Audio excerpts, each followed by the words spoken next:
Hey everyone. So, it's finally here. It's finally in early access, at least.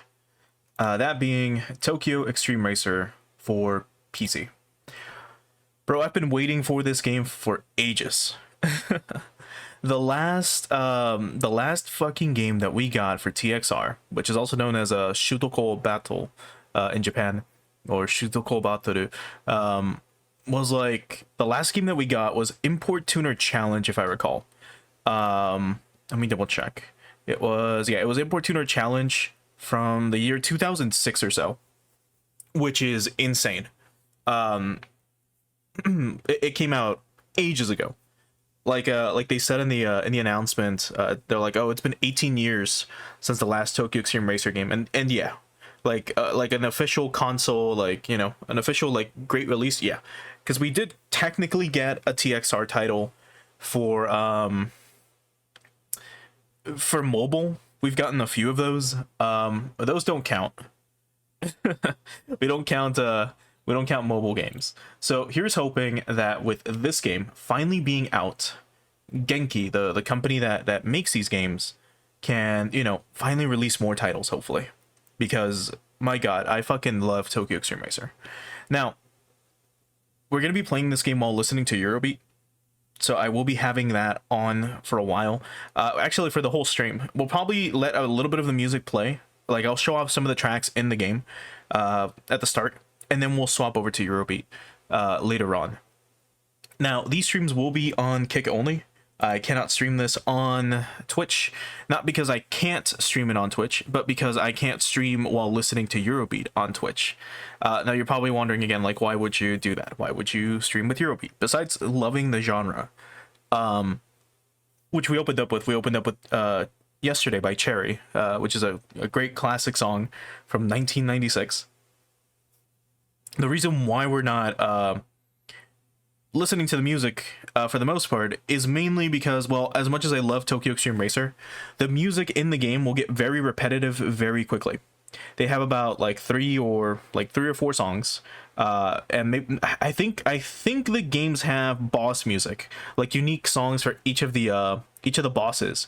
The thing is, I've never played this game with the music on for an extended period of time because it's very repetitive. The tracks are designed to be very short because the fights themselves are very short. All the races are pretty short. The most you'll be racing for is like a minute and a half, maybe. Unless it goes on for a long time when you're in the Wangan, then it goes on for quite a while. Anyway. I won't go too much into the history of Tokyo Xtreme Racer. I have done so in the past, in past Tokyo Xtreme Racer streams. Sadly, the archives for those don't exist anymore, mainly because I never uploaded them anywhere, mainly because, again, we were listening to City Pop while playing this game, which is what I normally listen to while playing TXR. Because the game, to me, feels a lot slower than what it really is. You'll be going at, like, you know, 200 kilometers an hour on the highway, and it feels like you're just cruising, right? It feels like you're going at 120. That's basically what it feels like. You'll see as we go through the game, but we will be having Eurobeat playing. We're going to be having just a, I have a bunch of mega mixes that I have on a playlist. They're basically all the non-stop mega mixes from officially released by, you know, by Avex for the Super Eurobeat like album series. So all the way from like volume 63 or something to like 200 or close to 200. That's what we're gonna be listening to. It's a shit ton of music. Hopefully tracks don't repeat. They might. I would have included older stuff, but it'll be way too slow for the TXR vibe, I guess. But anyway, if you have no idea what Tokyo Xtreme Racer is, the short of it is, you basically race through the highways of Tokyo, specifically the C1 loop. That's usually where you start off. The C1 loop is a specific loop in Tokyo where a lot of racing took place way back in the day. Like way back in the 90s, late 80s, early 90s, and then it stopped in the mid 90s after like some accidents happened. I'm not going to go too much into, again, the history of Wangan racing. Just know that Wangan means highway. Wangan racing, of course, is racing on the highways, and there were very, very, very popular racing teams back in the day, such as Team Midnight, for example, which a lot of you might know of if you are in the car scene at all. You know who Team Midnight is. You know some of the famous cars like the black Porsche 911 that they had. It was crazy. Some crazy times. If you want more in-depth history on like highway racing, I would definitely suggest watching or reading One Gun Midnight, which is a manga / anime about basically this. Now, the game that we are going to be playing today, like I said, Tokyo Xtreme Racer, the 2025 version, is in early access still. So from what I know, about 50% of the game is done, and then the other half will be released in Q2. Now, you might think, okay, well, it's only the first half of the game, that's not much. This game is huge. This game is long as fuck. Like, these games tend to take quite a while to finish, just because it's a lot of driving. But it's a ton of fun. Now, I'm not sure exactly if all the, because like when you check your rivals, right, in the menu, it'll tell you there's like, let's say like 250 or something. I don't remember the exact number. I don't remember if all of those are available right now that you can race, or if only half of those are available. Even if half of those are available, it's still a lot of like rivals. So today we're gonna be streaming. I don't know for how long. I'm just gonna go until I don't want to anymore. So we'll see how long that is. It's more than likely gonna be a pretty long stream. We might go for like 5 or 6 hours. Who knows? And it's just gonna be, we're gonna have a ton of Eurobeat in the background. But anyway. In TXR, the general formula of the game is you go out into the highway, you find a rival of a team that you haven't raced before, you flash your lights at them, you race them, you beat them, and then you repeat until you've beaten the entire team. Once you've beaten the entire team, the leader shows up, you race the leader, bam. Maybe a new team shows up, or maybe a wanderer shows up. Wanderers are, you know, like exclusive bosses you can race, or other stuff will happen. We'll see. But anyway, let's actually get into the game. Let me just get it up and running here, and then we'll swap over to it. Now, I have played a bit of it. I played about 5 hours of the game because I couldn't fucking wait. Like I started playing it like 20 minutes, like 10 minutes after it came out, because I couldn't fucking wait. Oh, you can probably hear it, but here we go. It's probably gonna be super fucking loud too. So let me just lower the audio a tiny bit more. Yeah. Okay. Let me restart it just so you guys can watch the intro, because I also haven't seen it. And then we'll get to it.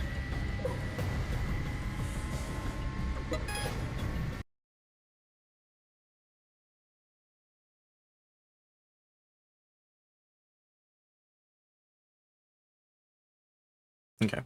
Here goes.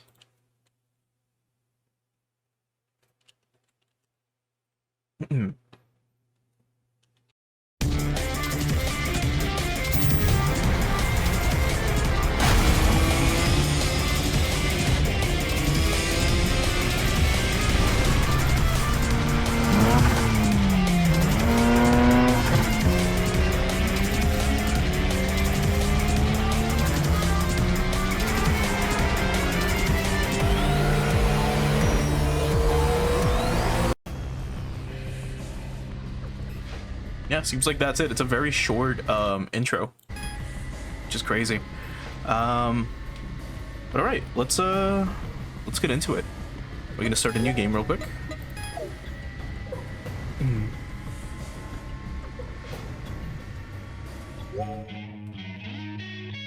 Okay. So, let's buy a car you love. Welcome to the world of Tokyo Xtreme Racer. In this world, you need to have your own machine to get started. On the dealer screen, of course, you can purchase stuff, right?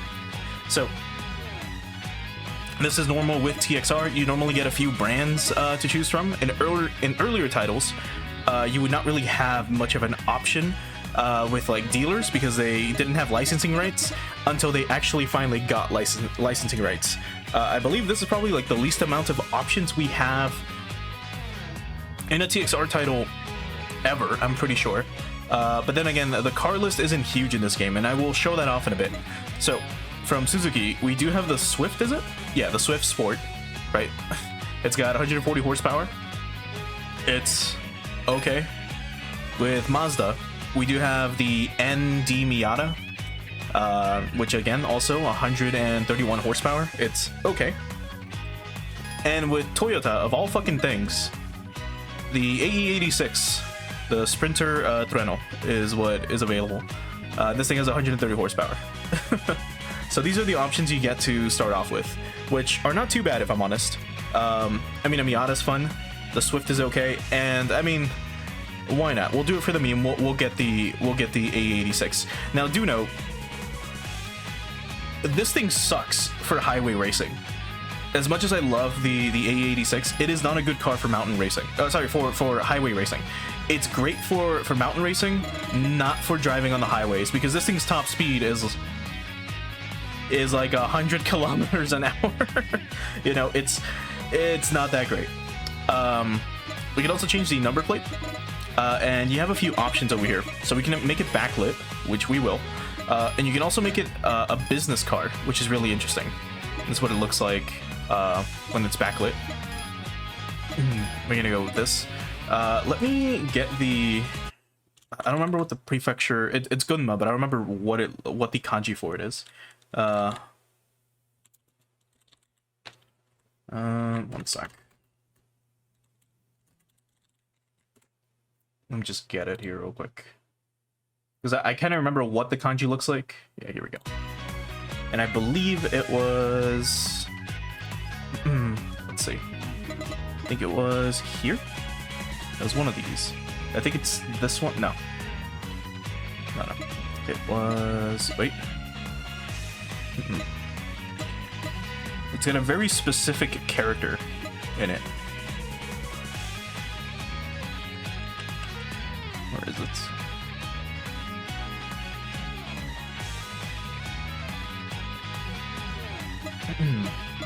Not that one. Not this one.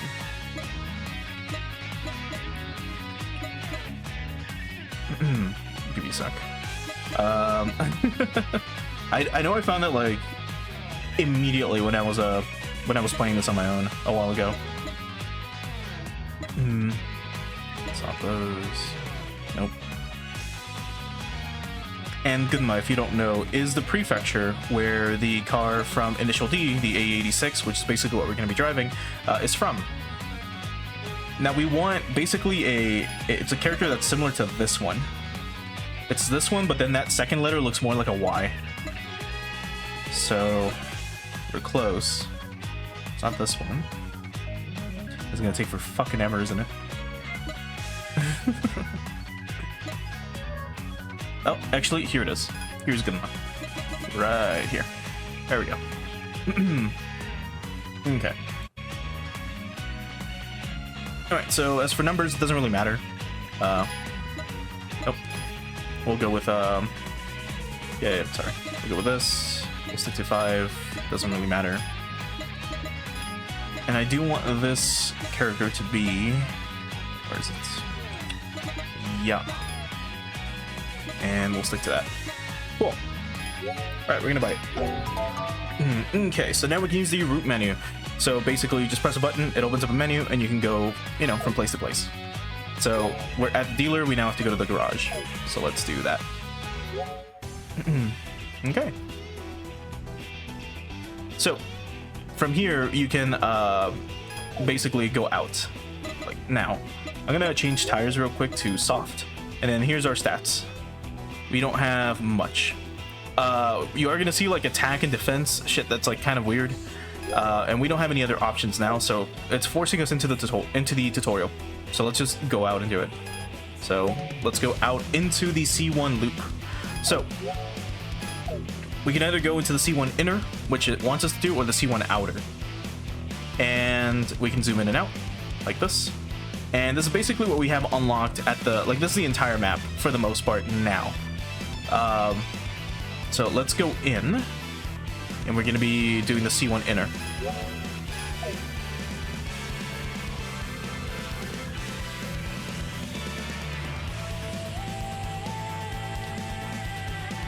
And once we're done with the tutorial, we'll basically be allowed to just do whatever. So countless souls meander the night's circular route. The title of fastest never fading, no matter how the times change. The roar of exhausts, headlights slicing through the darkness, accelerators pressed to their limits. Now, a new soul has appeared on the circular route. The soul, once a nobody, awakens the moment it steps onto the stage. The instinct of racing awakens.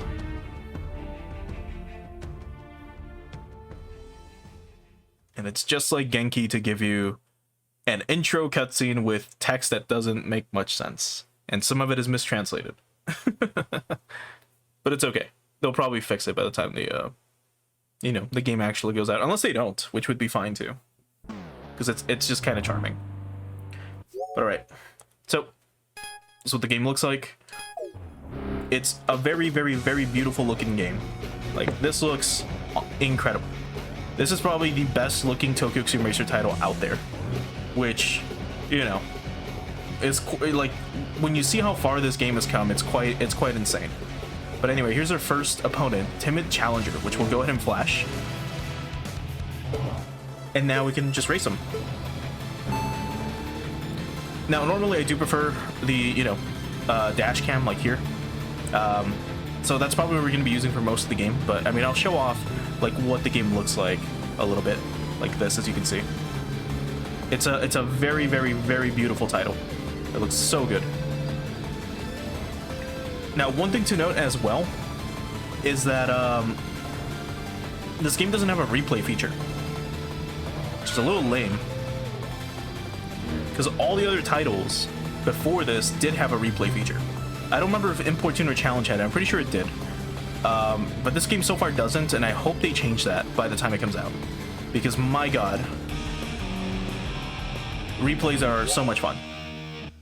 But if I also forgot to explain it. As we're racing, as you can see, the further ahead you get from the enemy, basically the lower the faster their bar goes down, and that's it. When you win, you get CP and SP, and then that's about it. You also have tire durability, and then it wants you to go back.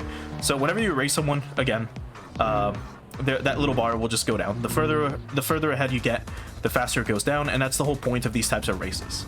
But my god, like, just look at how beautiful this fucking game looks. It's insane. It's insane how beautiful it looks. But alright, let's go back to the garage.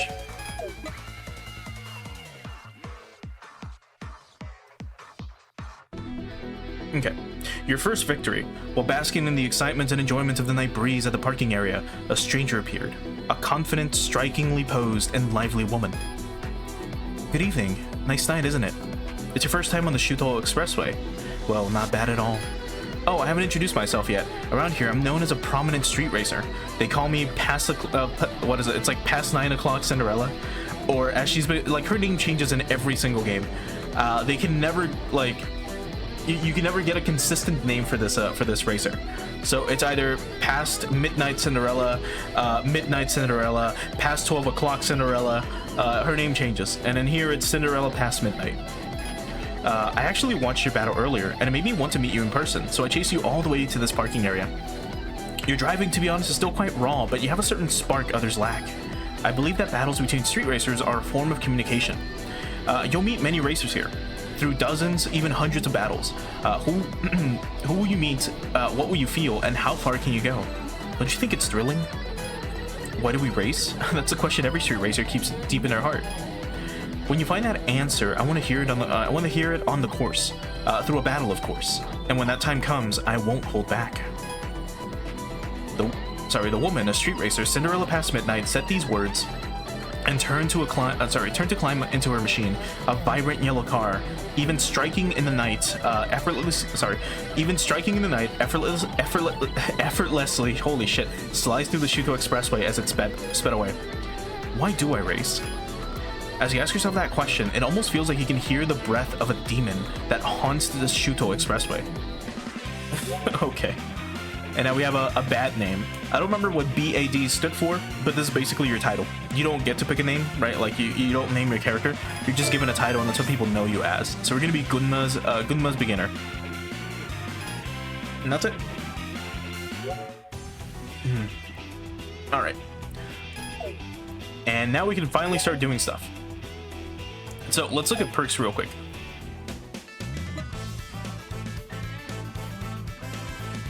So here we have some skills, right? Like our driver levels and stuff. We can upgrade things. This is new to this game, as far as I know. I don't remember this being in Import Tuner Challenge, and I'm pretty sure it wasn't included in any other Tokyo Xtreme Racer game. There might have been some, maybe in, I don't fucking know, dude, like the mobile titles, I'm not sure. But there's now attack and defense, right, which we can increase, which basically enhances the damage that we deal to the opponent's SP gauge, the little bar that they have. And we can improve that. And it just keeps going all the way to 10. Right? Then we have skills. So we can increase our SP gauge, we can increase it to more. What else do we have? Wall is a friend. SP reduction upon contact with the wall is decreased by 10%. Earn 200 CP for every 2 kilometers traveled. This is actually not bad. And then the battle begins now. At the start of an SP battle, the SP gauge remains stable for 3 seconds. That's pretty good as well. Increases CP gain from long run. Oh, neat, by 20%. And then even more. Yeah. Okay, interesting. I haven't looked at any of these, by the way, because I just didn't want to like spoil myself. Tire preservation, that's interesting. More SP stuff. What else? More long runner. Wine of Victory. Increase CP gain from rivals prize and SP battles. That's actually insanely cool. Increase more stuff that we get. What else? Haste makes waste in SP battles. When your rival's ahead, your SP gauge starts depleting 1 meter later. Okay. What else? For 3 seconds, for 5 seconds. It becomes easier to trigger hint-related conversations in the parking area. Interesting. Right, because parking areas do exist in this game. Now we have perks. So here we can increase our maximum capacity for our wallet by 1. It's actually not too bad, which we'll take now. We'll probably get up to like however much it lets us. So it'll probably be this and then this. This requires 2, I think. No, just 1. Good. And now here's all the cars that are available in the game. There's not that many. Right now they only have Suzuki, Mazda, Subaru, Daihatsu, Nissan, Toyota, and there's also Mitsubishi in here. Like Lancers are available. Yeah, there it is. There's Mitsubishi. I don't think there's anyone else here. Right, so we'll quickly go through them. So the cars that are currently available, besides the AE86, we have the AE86. This is the 11. There's also the GT86, which is another 86. Here's the BB from 2003. This car is weird. Also Lubin, hey, thanks for stopping by. We have the RZ variant of the GT86, so the GR86. Here's the Chaser, which is a sedan, and then here's the Mark X, which is another sedan. And then we get the A70 Supra, which is my favorite Supra. Well, my second favorite Supra. My first favorite Supra is the A60. The A60 is so fucking cool, but it's the 80s Supra, which not a lot of people know of, not a lot of people care of. Hell, not a lot of people care about the A70 of all things, because a lot of people care about this more, which is the A80 Supra, because it's got a 2JZ, while this has a 1JZ. Anyway, and then we've got the Toyota Crown, which is an insane fucking vehicle. If I recall, this thing also has a 2JZ. But anyway, that's for Toyota. That's all we have. For Nissan, you can unlock the Silvia, the S13, which can also unlock the 180, which I'm sure if you know, it's another S13, but it's got pop-up headlights, which can unlock the S14 and the S15. We also have the Z32, the Skyline R32, into the R33, the Z33, the R34, and the Z34. There's no Z35 in this game, and there's no S30Z. Unfortunately, but I hope those do get released eventually, or that those do like eventually just come out. Maybe in Q2, we will see when the game fully comes out, but as of now, in early access, that's not available. For Daihatsu, we do get the Koppen, as well as the Move Custom, of all fucking things. For Mazda, we do get, of course, the ND Miata. You can unlock the NA Miata. We can unlock the Excella, as well as the Atenza Sport, the NB Miata, then the Mazda 3, the RX-8 into the RX-7 Infinity FC. So this is the 80s, or sorry, well, the specifically 1990s version. And then we can unlock the FD, which FDs are monsters on the highway as well. For Subaru, we get a bunch of garbage in my opinion, but anyway, you get a BRZ, which is whatever. You get a Leeborg, you do get a BRZ-S, you get another Leeborg STI, you get a WRX STI, another Impreza WRX, and Impreza WRX STI, the 2003 V Limited, and the C-Spec. So if you like Subarus, there you go. And then Suzuki, we do get the Swift. We can unlock the Cappuccino, which, if you remember from TXR3, it's like the super killer in that game. And then we can get the wagon, Daihatsu wagon, and the Alto Works. All of these cars are very slow, but I mean, in this game you can technically make anything you want. And then for Mitsubishi, real quick, we do get the Lancer Evo 5, the Eclipse GT, the Lancer Evo 10, the final edition, and the GTO, or as it was known in the US or North America, it was the 3000 GT, because the GTO was already taken.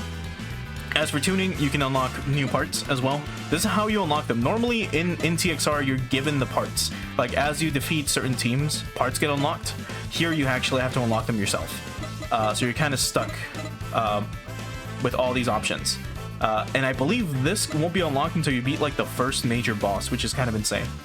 But anyway, let's actually move on to tuning our car. So we're going to be buying some upgrades for it. So, as usual, let's get better brakes. Let's get a better clutch. Let's get better suspension immediately. And a better transmission. As well as a better LSD. And then we can now focus on intake and exhaust. And then finally, engine upgrades. Okay. So now, let's quickly set our machine a little bit. Let's tune it. So for the alignment, I'm not going to mess with it too much. Let's do the ride height as low as possible. And now let's go in again. We now have to do the rear. You can also increase it, by the way. Like, you can have, like, the ride height be super tall, like super high for some fucking reason. We do want it as low as possible. For brakes as well, we do want just like no resistance on the brakes. LSD, we want, that should be fine. For the suspension, we do want this at like -3 for everything. Just about. We do want a softer suspension, softer dampeners, and that's about it. And the transmission, we should be fine with this. Yeah, that's basically it. We're going for a more drifty type of machine. That's basically it. Because in this game, it does kind of help to drift in the corners. Even though most of the game is handled like on the straights, the A86, the only good thing about this car is how good it is at turning and how good it is in the corners. So we're gonna just do a few races. Like I said, we'll just kind of finish up the tutorial here. And then we're gonna swap over to the Eurobeat that we're gonna be playing. Which is just gonna be, like I said, a huge fucking playlist I've got of just like 20 years, 30 years of music. So all these blue arrows are all of our rivals, right? We have some that are going this way, which are for the outer loop, and then we have some going down this way, which is going to be for the inner loop. So we're going to try to take care of the inner loop first, and then we'll do the outer loop afterwards. So let's head on out.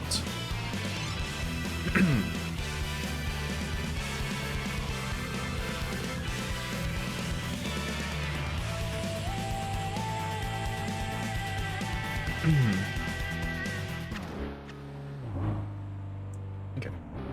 Now, one other neato addition to TXR is this. We can race this guy if we want.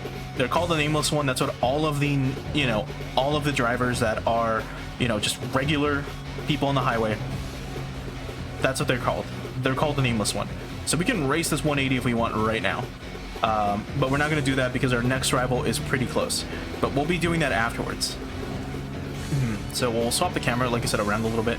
We'll maybe race like this for a moment, but I much prefer driving like this, personally. But just to show off like how beautiful the game can look. especially our car. Like the 8.6 is one of the most beautiful looking vehicles out there. It's a fucking shitbox from the 80s, but it's so nice. It is so fucking nice.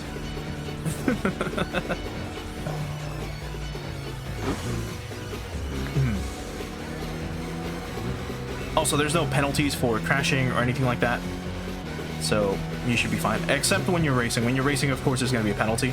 Your SP bar will decrease quite a lot. But alright, so here's our first rival. It's a rolling guy.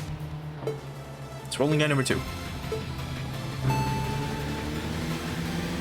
Actually, here like this. Now, he's in 11, which I've talked about this, I think, in every single, like, TXR game that I've streamed. Like, 11s and Threnos are basically the exact same car. The only difference is one has pop-up headlights, the other one does not. That's basically it. There's no real difference. Both cars are essentially the exact same. And that's it.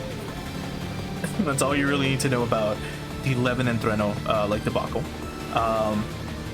The same thing happened with the previous models, which are the AE85s.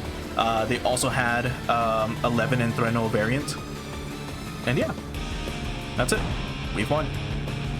So unlike most of the, unlike every single previous TXR title, whenever you finish a race, you just move on. Like right now, I can challenge this guy that's right in front of us. We can immediately move on from one race to another. Why don't you just challenge some random Toyota truck? Because why not? In every other TXR title, the second that a fight was over, once you won a race, your car would slow down to, like, you know, 60, 80 kilometers an hour, and you would just be cruising for a little bit as you're showing your stats, your win combos and all that stuff. And that's it. Like, it would just stop you for no reason for a moment, and then just wanted to get that drift in. And there we go.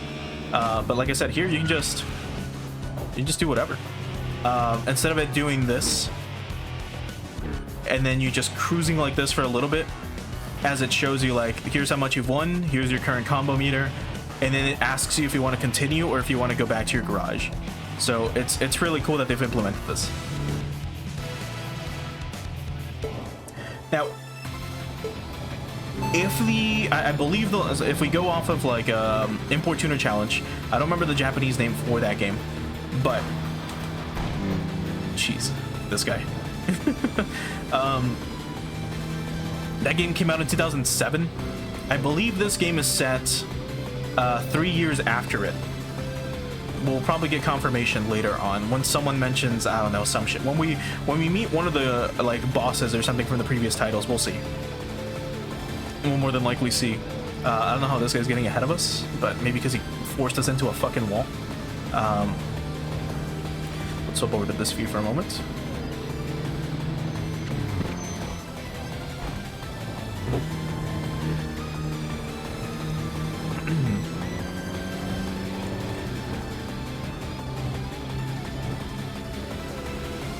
But yeah, this is basically like the music in the game, which, again, it's not bad. It's very Eurobeat-esque, you know, but it's not really something you want to hear for more than maybe 20 minutes, because it'll be this over and over and over and over again. So like I said, we're only going to be doing this for, like, this outing, and then after we go back to the garage, we'll turn the music off, and then we'll put on some Eurobeat. But anyway, that guy gave us a fucking run for our money. By forcing us into a fucking wall.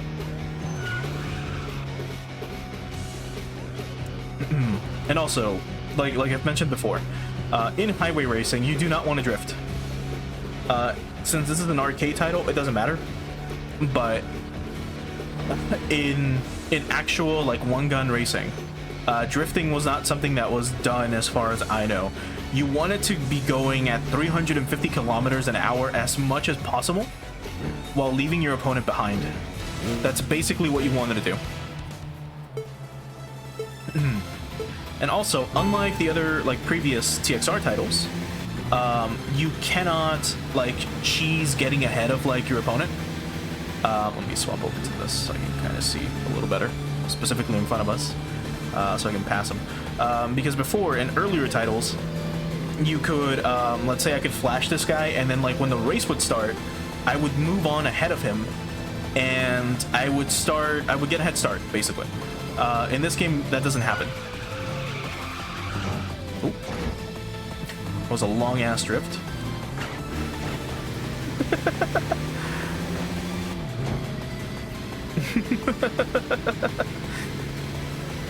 Jesus fuck. Imagine actually spinning out on the highway like that. That would be insane. Anyway, again, you could do that before in earlier titles. Shit. Yeah, we lost, I think. Unfortunately, unlike the older games, bumping into a wall, like, just, like, you lose so much speed. It's like you get sucked into the wall when you're turning a corner. Even if you stop accelerating, it just sucks. But alright. Now, there is no, like, win combo as far as I know in this title. Like I said before, what you would do is you would go out, try to race as many people as you could, get as many wins as you could, and then the second you lost, even if you had shit tires, that's when you would go back. Like, you could still have like 15, 20 wins and have no tires left. But now we just want to go back, I guess, because there's no combo here or anywhere. So there's like no reason not to go back. But okay. Let's very quickly. Oh, actually it's here. Let's go to options. And let's go to the sound settings. And now the music itself is just, we're gonna turn it off. So now there's gonna be no more BGM.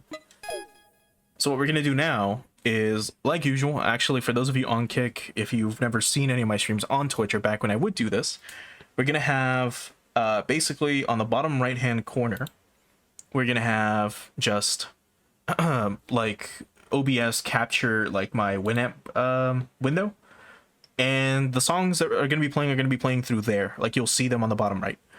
So that's, if you're curious as to what song is playing, it's there on the bottom right.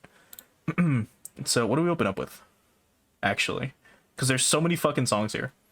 Let me turn looping on just in case. I mean, it's fucking 2 days of music. I don't think we're gonna loop through this, but there's so many great fucking songs to choose from. Maybe Money Go. We'll start with this. Yeah. We'll open up with some Marco Polo. Yeah. I'll lower the music a tiny bit. And yeah. Alright, so all these songs are basically gonna get like mix into one another, because it is a non-stop mega mix. And that's it. Let's get on with the game. So yeah, we've unlocked a few more ramps. Let's challenge, what is it, rolling guy number 3 again? Or was he 2? Did we lose to 2? We'll find out in a bit.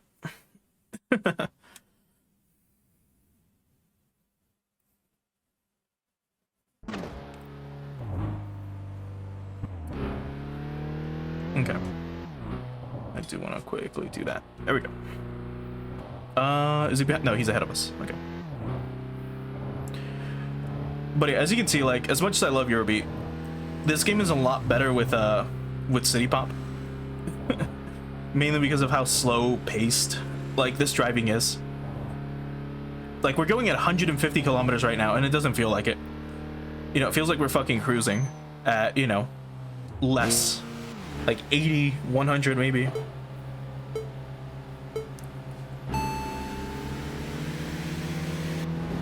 But either way, for these streams, I'll be, you know, I mean, I'll still talk a little bit here and there, but probably not too much. We'll let like the music play for the most part. But yeah.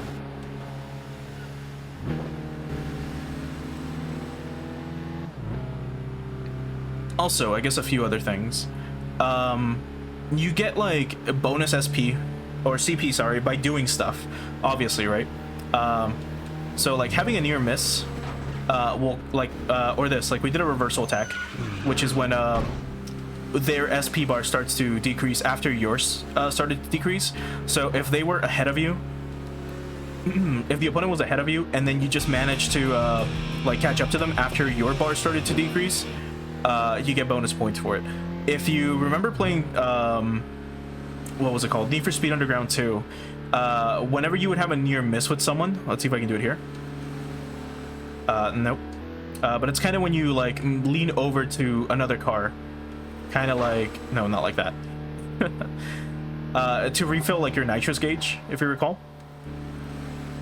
I'll be doing it like, you know, instinctually as the game goes on, but you'll get extra like CP for that as well. So drifting will do it, near misses will do it, and yeah. One other thing as well, which I believe started happening in this game. Normally before, when you would race against someone, the second that they were ahead of you, your SP bar would start to decrease.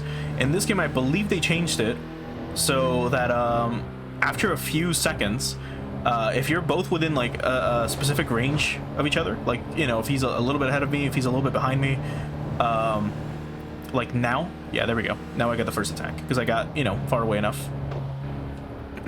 Now his SP started to decrease, which is interesting. Because again, before it was just like the second they get ahead of you, that's it. Like you start losing SP, which sucked. So it's kind of neat that they changed it up for this game. Again, I don't remember if it was an import tuner challenge, so if it was, then they did it there first. But if they did it, then, you know. Let's challenge this 180. Or no, this S13.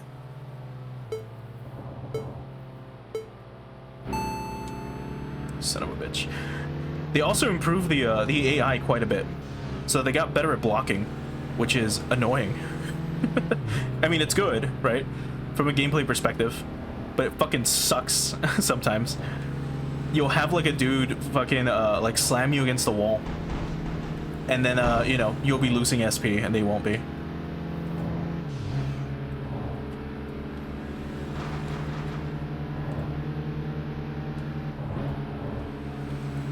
Let me change to this real quick.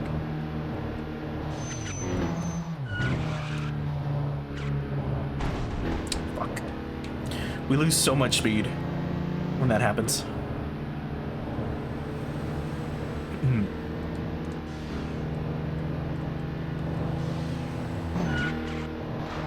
Ooh, there we go. God, having a softer suspension is so nice. Our car isn't super rigid, and we're able to just glide through everything.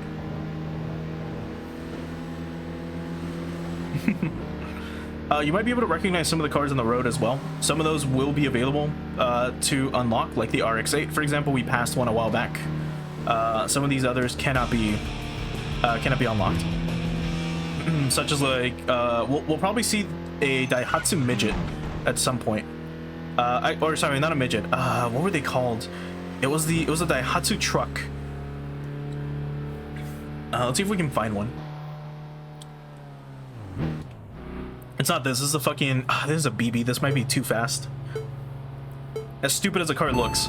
Okay, never mind. Either that or this guy like just sucks at accelerating.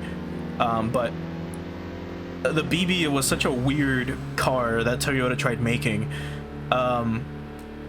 If you don't remember, well, you might not recognize it by that name, or at least by it being called a Toyota, because in America, or in the West at least, it was sold under the Scion brand, which is a car brand that doesn't exist anymore as far as I know. I'm pretty sure it doesn't exist anymore. I don't think the BRZ was sold as a Scion. I think it was specifically still a Toyota. But anyway, the BB was marketed towards like the youth. Like to, you know, young adults, like literal young adults, people in like their, you know, 18s, 19s, like, you know, early 20s, to just take everywhere and hang out with. There's the truck. Shit, passed it. But that's oh fuck, that's the one I meant. I meant to look back and instead I hit the fucking handbrake. Anyway, the BB was specifically like targeted towards young adults, and it's like, hey, you can put stuff in it and listen to music and you know, have fun with your friends, and it'll be great. And that's what Toyota wanted to do. They were like, all right, it's gonna sell super well with the youth. And then not a single like young person bought that car. The only people who would buy that car, as a matter of fact, were seniors, like, you know, like the older crowd. People in their 60s were buying that car, and the reason why was because it had very good seats. Shit, we might lose. The second I bump into a wall, we're gonna lose. Or actually, we might lose right now.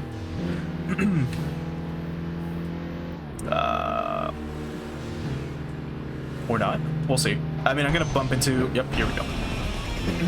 I was going in too fast. Let's... no.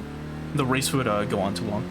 Anyway, the BB, again, it was marketed towards, you know, the youth. Instead, the older crowd was buying it because the seats were very comfortable and easy to get out of, which is really fucking funny.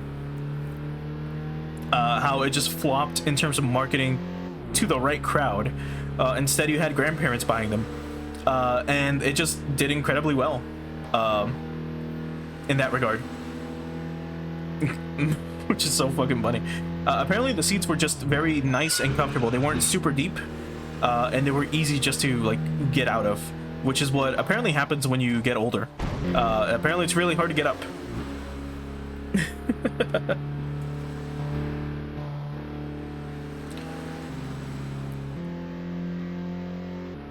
God, this game is so fucking beautiful. I still can't get over it. Actually, we might need to swap over to medium tires. Maybe. I haven't tested out how good hard tires are, even with like a drift setup. So I'm not sure how, because like right now, like we hit the brakes, but we're braking a lot slower, which is, I mean, it makes sense, right? We have no grip. Our tires are completely shot. And right now, if we try to brake, this part doesn't make sense. Like we have no grip. If we try to brake, we stop in a straight line. Instead of like turning, you know, let's say left or right, we start to like just, you know, we stop in a straight line. Like if I were to hit the brakes right now, we'd be going straight instead of turning. Like I have to hit the handbrake in order to actually, you know, move a little bit.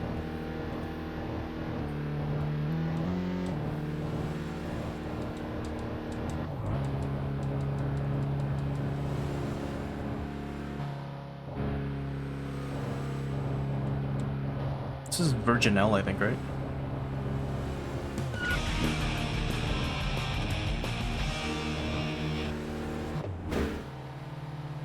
No, it isn't. It isn't fucking Virginelle. What am I saying? Or it might be. I don't remember what some of her many aliases were. But anyway, here's our first boss. It's rolling guy number 1.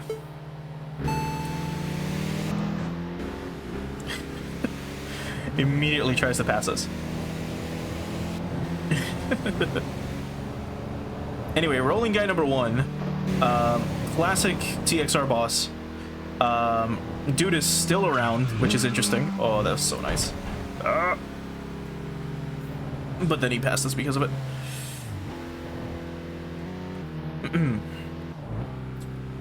But yeah, so is rolling guy. Like the whole team is a classic, like Tokyo Xtreme Racer team. They've been around since the first game, if I recall. But yeah, we're losing this race. Not because we're too slow, like my tires suck right now. Which is unfortunate, but alright.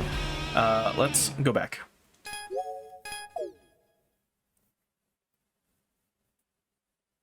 Let's test it out with medium tires, we should be fine. Oh, also, as we win, we get more BP, as we can see up here. Which again, can be used for skills and everything else. Like here in the perk tree, right? Which we should get this as well while I'm at it. And how much for this? Oh. Yeah, let's get wall level 3 as well. And this. Which shouldn't matter, and I believe this can't be, or, yeah, not, oh, yeah, okay, never mind. Okay, it's up to this. There we go. So we want to have as much money as possible, which whenever you finish like bosses in certain areas, you get a fuck ton of money. So we want to make sure that we have enough, because if you hit your cap, you won't get the extra. So let's say we had our 3 million limit. If we won a race while having 3 million, we would get no money out of it. All right, let's go and challenge rolling guy number 1 again.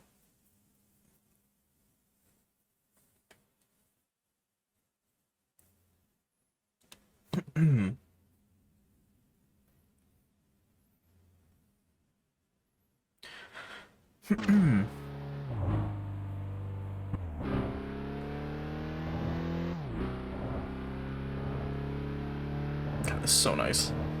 I still can't get over it. Like, it's just so fucking nice. If I recall, Genki, again, the company that made this game, got like some sort of award some time ago because their representation of the C1 loop in Tokyo was so accurate that like it's as if you're literally driving on it, which is really cool.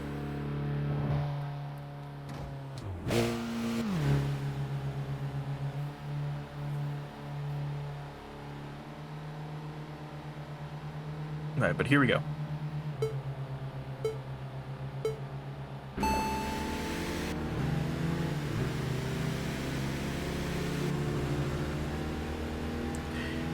We should be able to beat rolling guy number 1, although it's much easier to beat him when they challenge you, which only happens once.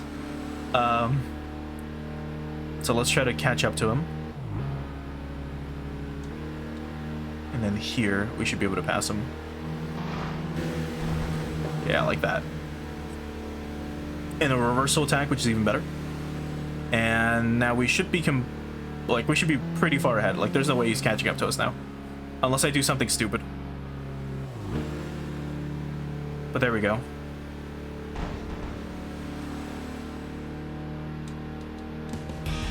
There we go, easy peasy. All right, so that's rolling guy number 1.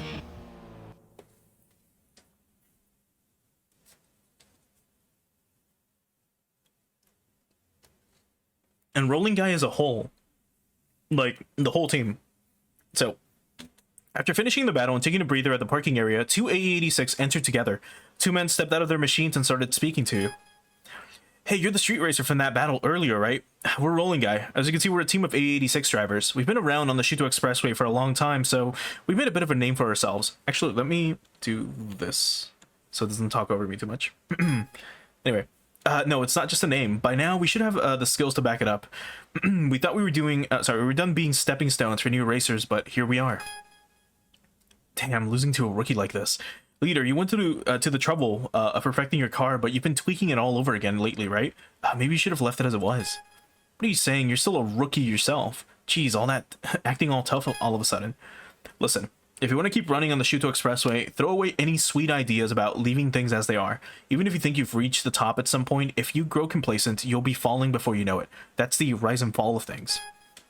No, rolling guy has never reached the top. We've always been on the withered side. Shut up. I said it was a metaphor, didn't I? Sorry, I got sidetracked. Anyway, Goodma's beginner, which is us, wanted to talk to you, so I called you out here. You've got some skills.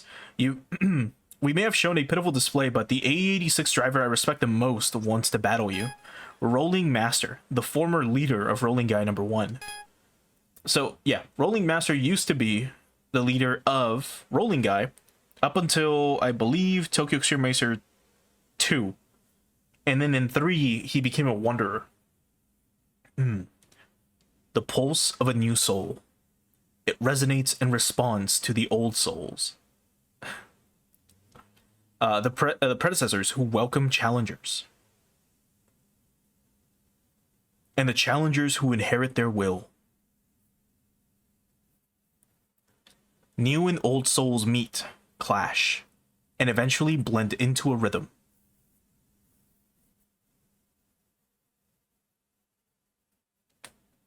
And so, a new legend is woven.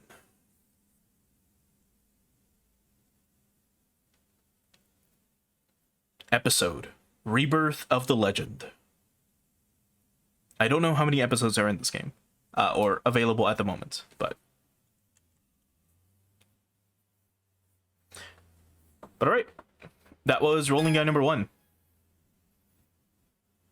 Now, Rolling Master is available right off the bat. He's actually right here. In the older games, Rolling Master was specifically a guy that was a wanderer. And the only way to challenge him, like in Tokyo Xtreme Racer 3, was to have an AE86, which is again what we're driving, this, have a Rolling Guy sticker on your car somewhere, and challenge him, which is a very difficult thing to do because his AE86 is pretty fast. But there's Rolling Master. He drives 11.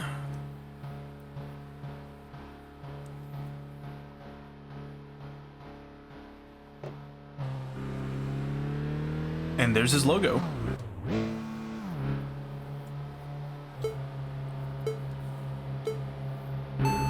As you can see, his 11 is pretty fast. Like, for what it is, it's a fast car. It's a lot better at accelerating than we are. But we'll be ditching this 8.6 relatively soon. We need to get to around 2 million before we can do that.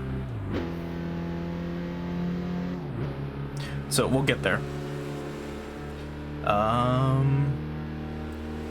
So he is getting ahead of us, but we should be able to catch up here. Yeah, there we go. Now that he's braking, a little bit. Oh.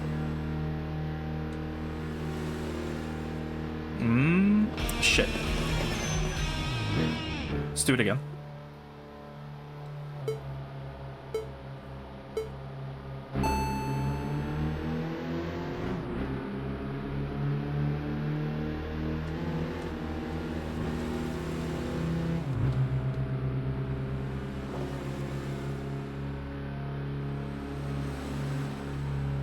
Oh boy.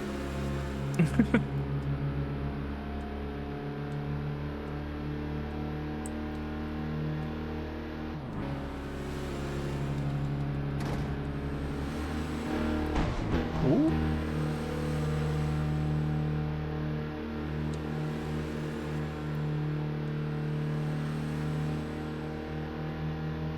I mean, we'll try our best, but it's gonna be a little rough to beat Rolling Master. I mean, we can do it.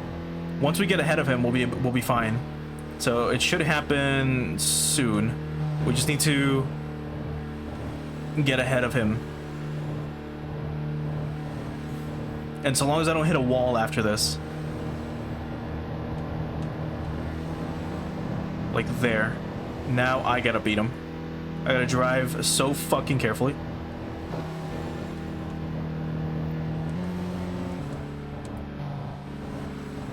Okay.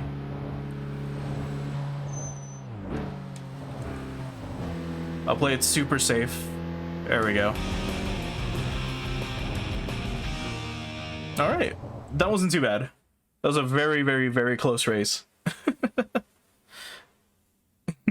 Okay. So after finishing the battle and returning to the parking area, two A86 appear before you together. The men who step out were a street racer you had spoken to before. Rolling Guy number 1, another man who resembled him closely, Rolling Master. Yo, good as beginner. I didn't think it was possible, but you even beat Rolling Master, my elder brother. Maybe we found a real monster here. I heard about you from my younger brother, Rolling Guy number 1, but to have this level of skill?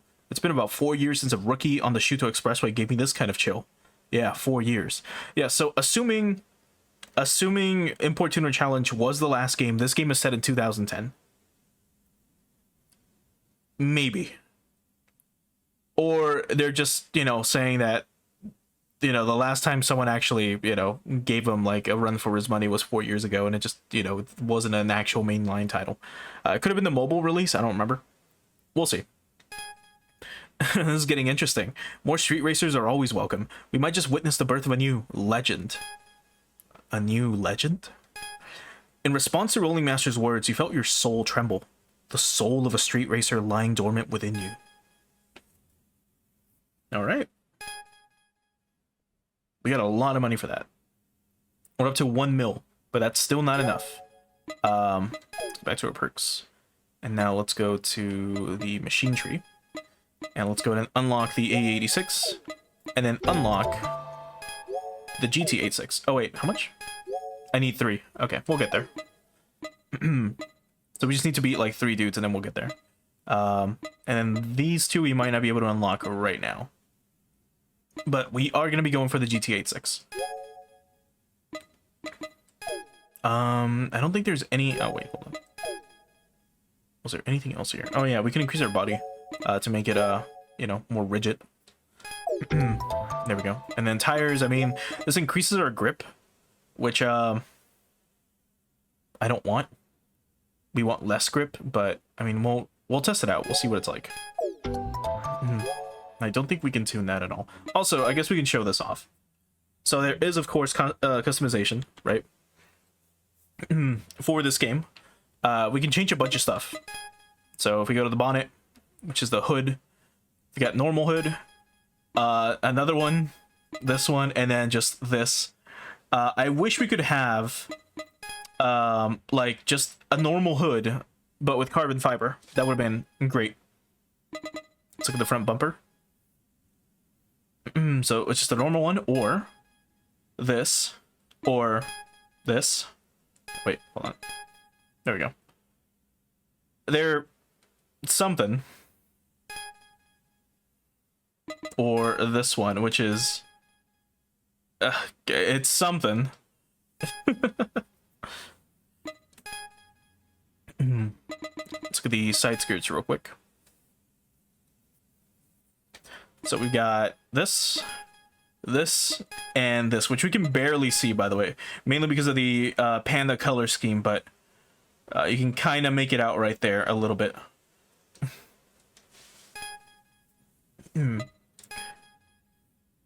Let's see. And then the rear bumper.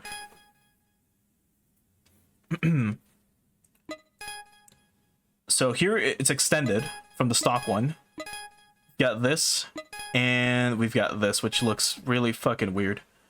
Normally I prefer stock looking cars, if I'm honest. So we probably won't modify it too crazily. Especially not this car. Like, we're not going to be touching the 8.6 too much, but I'm just showing it off for now. But yeah, you can also add neon. You can add neon to this fucking thing, which is something. I've never seen an AE86 with neon before, but you can have neon on your car if you want.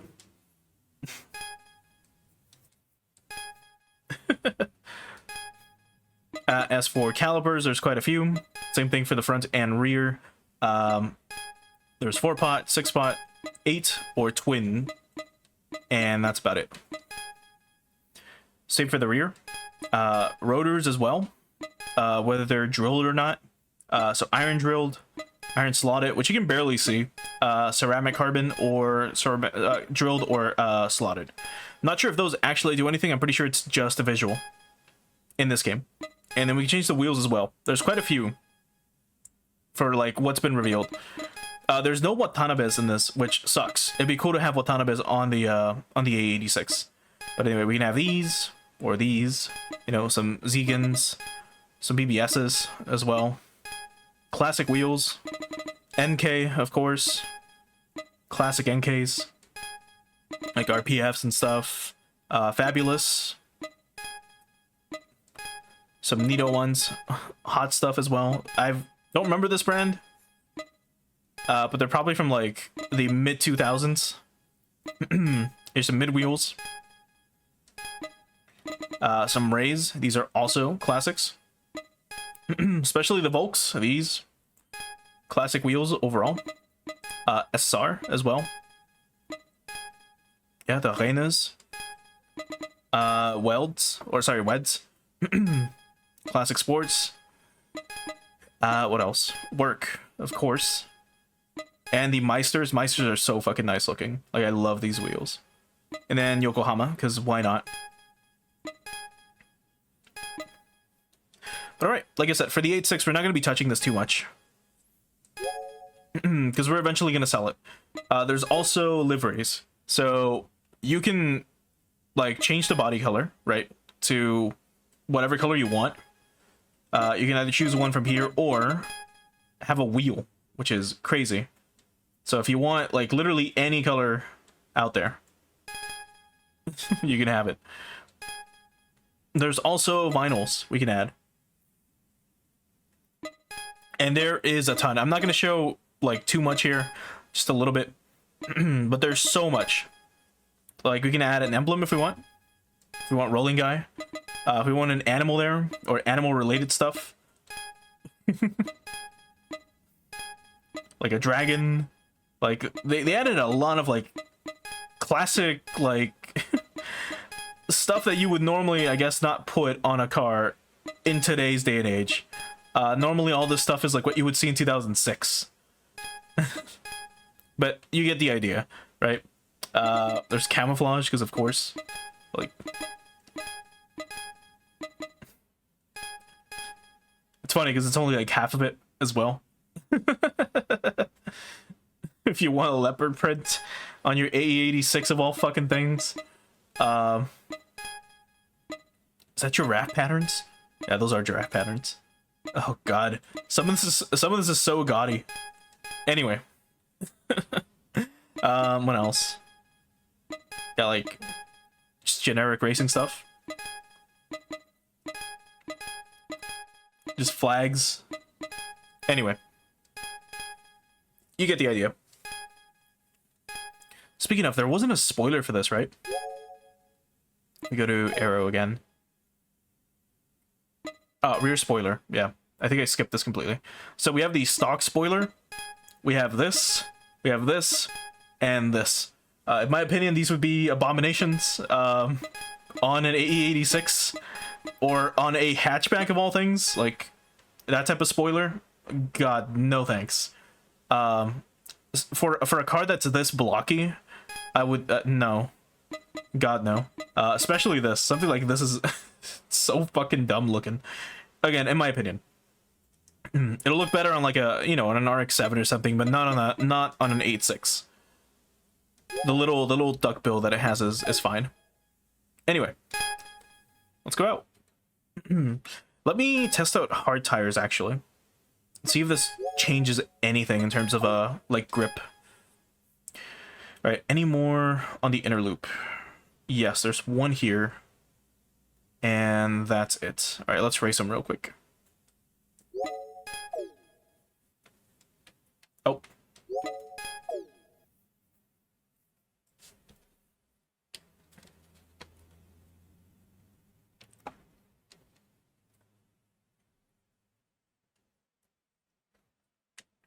Also, I do want to quickly double check one last thing.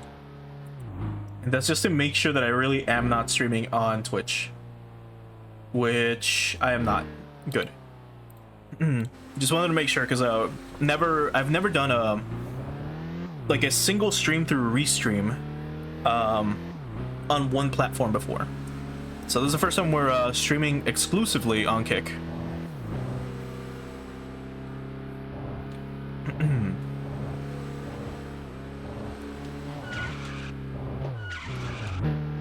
Okay.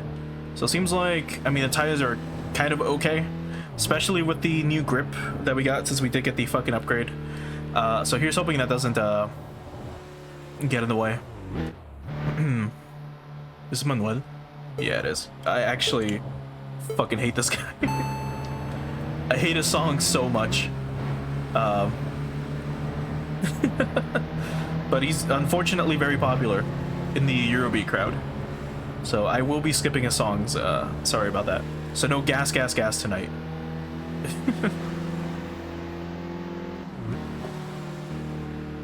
Oh, this feels super nice. Like, this driving is really nice. Maybe we do want grip, I don't know.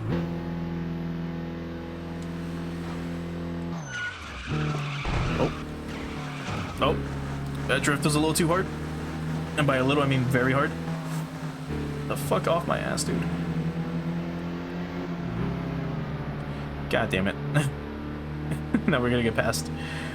That 8.6 was like grinding on our ass and just like dragged us with him.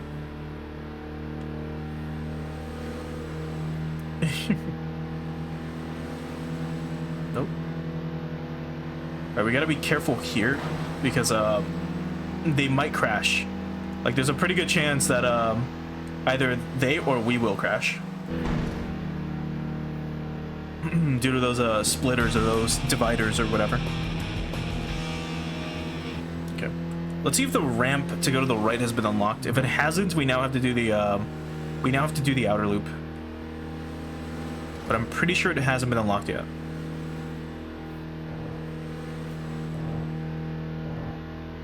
It has not been unlocked, so we can't go this way yet, but we will soon.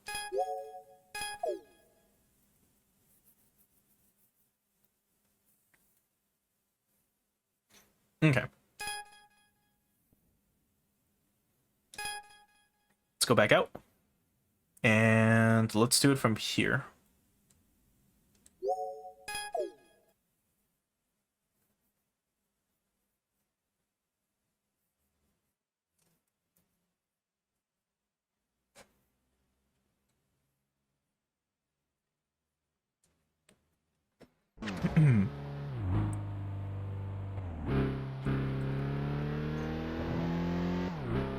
Okay.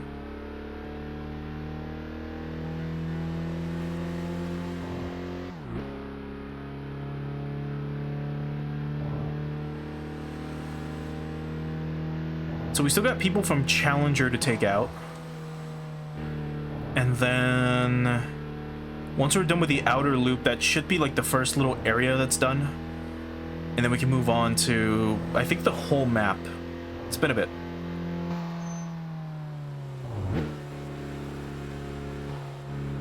There we go.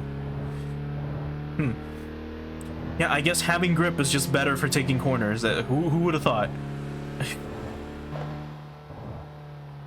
Alright, let's see who this guy is. So dude's in a BB. Bamboo splitting Challenger.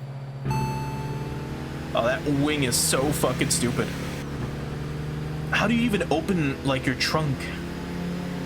Because that shit opens up. Like, I guess you just don't, right? Like, you just don't open your trunk if your wing literally, like, is bolted onto your roof.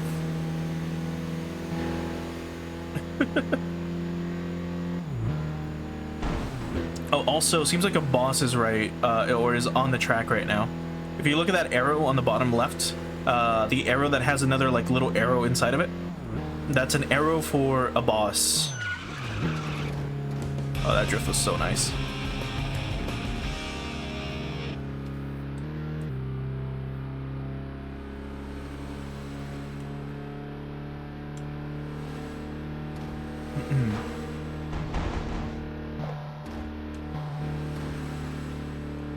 I should be challenging others, but I mean, all the enemies are pretty close. So I'm passing on it just in case. Actually, we can beat this guy real quick.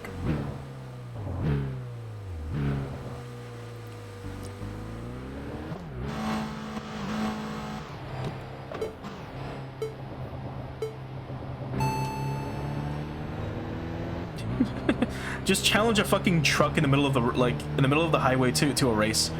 That shit's insane.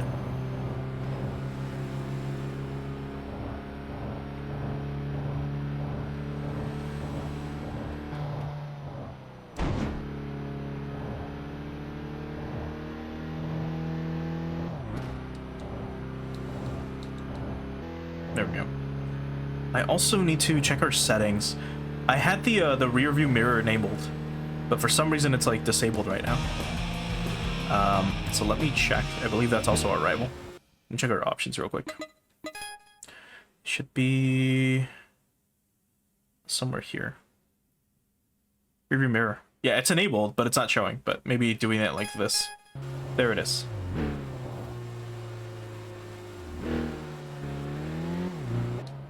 All right, time for the watermelon Miata.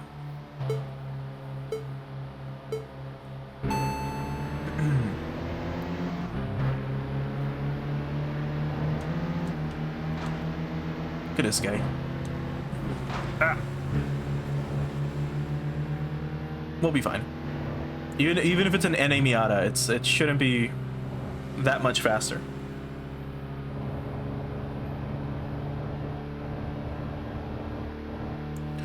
But as you can see, like, we're going at 160 kilometers right now, and it doesn't feel like it.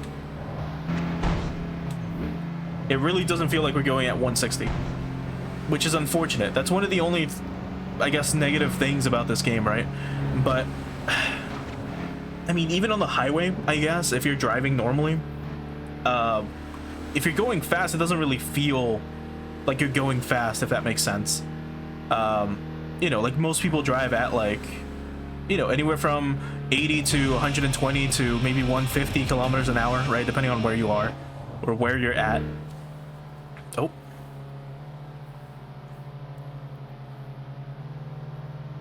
Oh, well, here's the leader. Downhill challenger.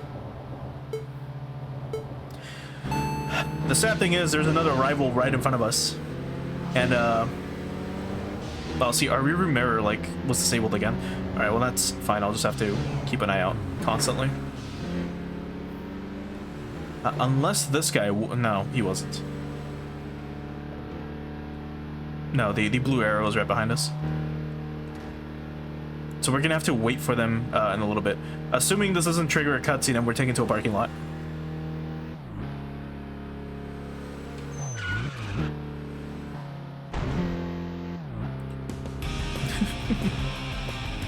Alright, we didn't. Oh, no, yes, we did. Okay, well, never mind. Alright. So, while at the parking area with your recent battle opponent steps out of his machine and speaks to you, he's still young with a serious and intelligent demeanor. Thank you for earlier. I'm glad I've met someone as skilled as you. I'm Downhill Challenger, of the leader of Challengers. We usually race in the mountains near home, but we decided to take on the Shuto Expressway to test our skills. You could say this is a short expedition. While talking with Downhill Challenger, a car with a flashy customization appeared. A young man with an otherworldly presence stepped out. Not only was this car customized, but he seemed particular about his own appearance, flaunting branded items. Oh, a rich-looking man. Hey, pardon my interruption. A match between the leader of a gutsy team that came all the way from Hakone to the Shuto Expressway, and the much-talked-about rookie. It was thrilling to watch. I'm Roulette Guy number 1. I lead the team called Roulette Guy. Roulette Guy? By any chance, do you know that A86 team rolling guy? Not exactly, but yeah. When it comes to love for the A80 for the 86, I don't think I'd lose to those older guys either. And you over there, you're Gunma's beginner, right? As young racers, let's get along with each other. Lately, on the Shuto Expressway, there's another outstanding star besides you. Oh? You haven't met them yet? You'll probably see them soon. I say both of you have the same spark. Geniuses are drawn to each other, you know? True?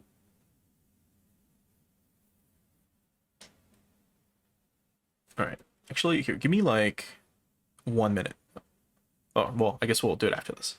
So, the calm era is over. One after another, new souls cry out their birth. Jeez. The synchronicity becomes a great wave, and a new landscape emerges.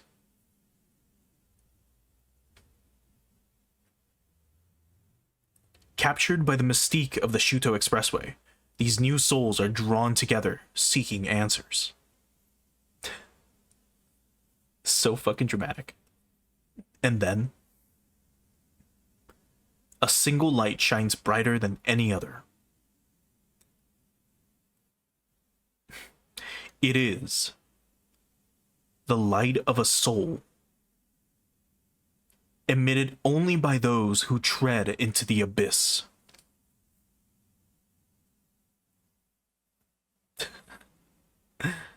Episode 2, I guess. Rise of the New Generation. Remember, this is a game about racing on the highway. Okay. Give me like a minute and I'll be right back. Oh, well, okay. So real quick, we can choose a new bat name if we want. We can swap over to On-Time Challenger. I'm going to stick to Gunma's Beginner. And that's it.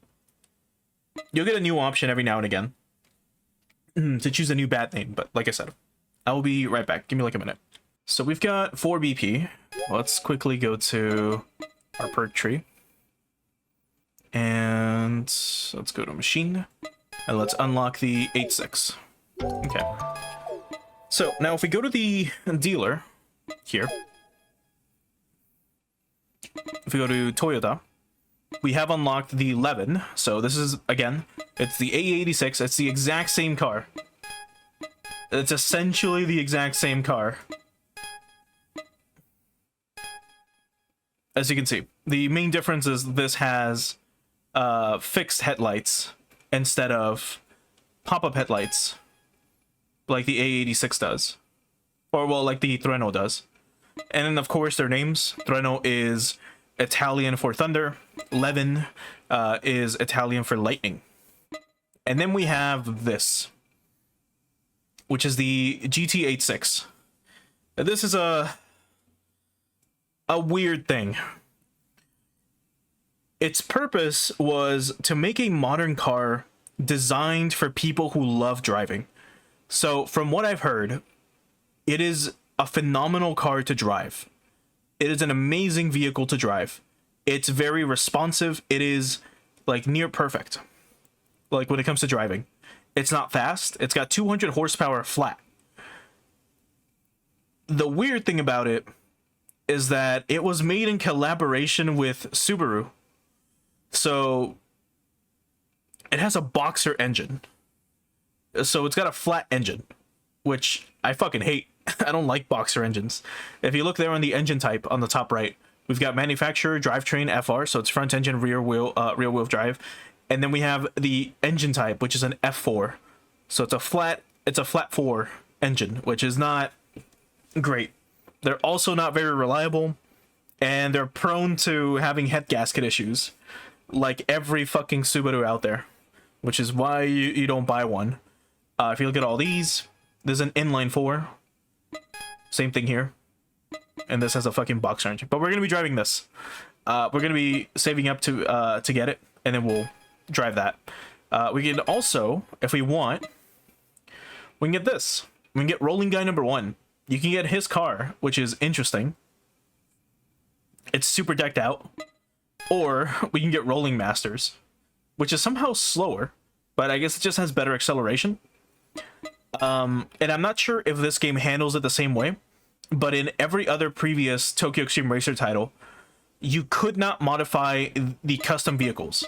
You could not say, improve the speed on this, or the transmission, or anything. You'd be stuck with what it has. So if its max power is 170, that's it. Same with this. But they look interesting.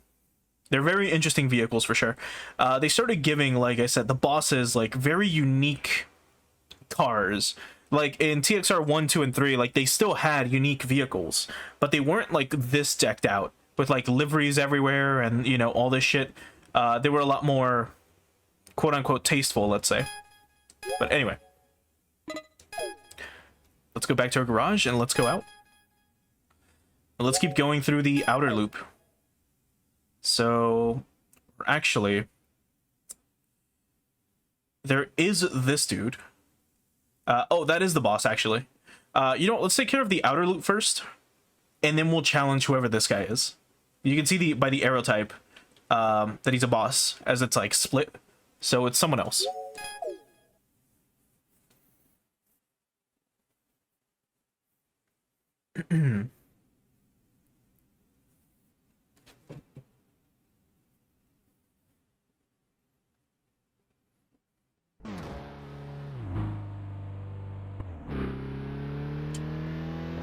Sadly, again, still we don't have the rear view mirror. For some reason, it keeps getting removed.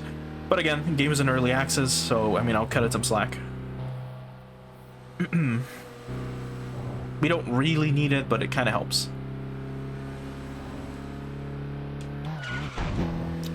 Okay, never mind.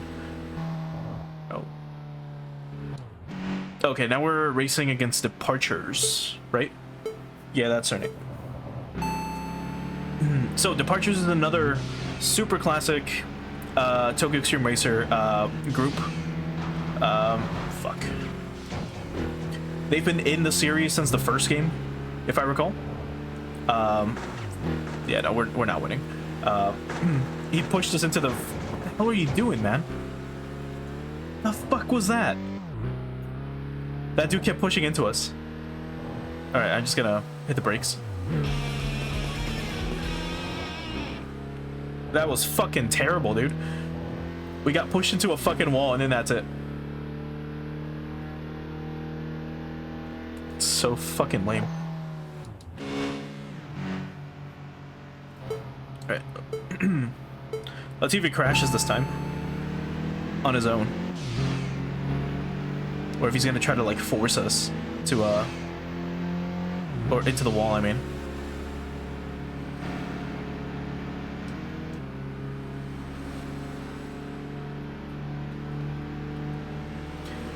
I still don't know how an 8.6 is faster than some of these cars, because it makes no sense.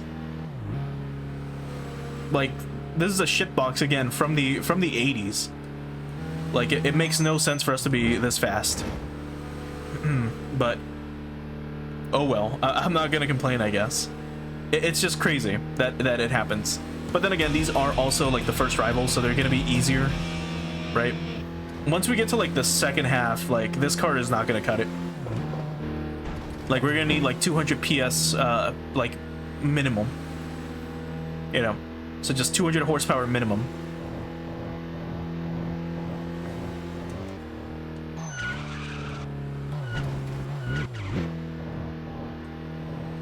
Okay, so here's the next rival. And as you can see, they all drive Subarus.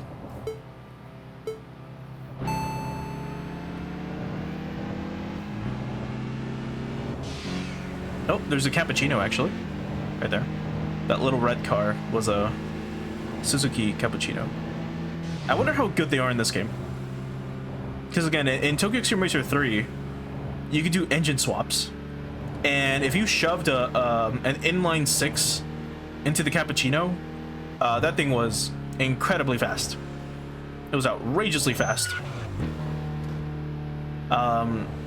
Which if you, well actually, I mean, you probably weren't there to see them because I wasn't streaming on Kick yet, but when I was doing the Tokyo Xtreme Racer 3 streams last summer, the cappuccino was what we used basically on the entire second half of the game for most of the major races. And we turned it into a super killer because we were able to hit 250 miles an hour within, like, you know, a few seconds of racing. So imagine a tiny cappuccino zip zooming to like 300 kilometers an hour immediately as soon as a race starts. Like the wheels are spinning so fucking fast that you're losing like traction, and you're like kind of swerving a little bit as the car accelerates, which I believe we can get into that ourselves as well later on.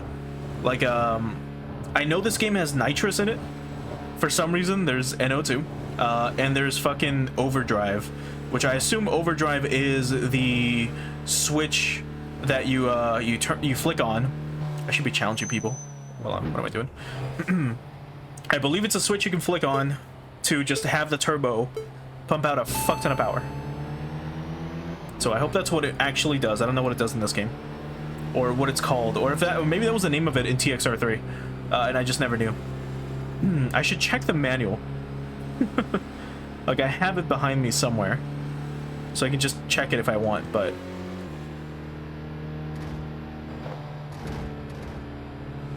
Okay.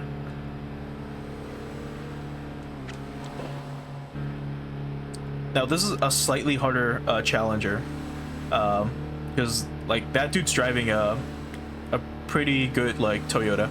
Don't remember the name of it, but that engine makes like 220, which is much faster than us. We can beat it, but it's like we have to like do it in the corners. Okay, let's try someone else. Holy fuck. I didn't know you could smack into cars like that. Holy shit. I didn't know that was possible. Oh, that means that like if we crash into a cappuccino, we're gonna send that shit into like the stratosphere due to how light that thing is. What else is there? Oh yeah, there's also this. We can turn on our blinkers. Like this. Which is really funny. How do you... Yeah, there's the hazards. If we really want to.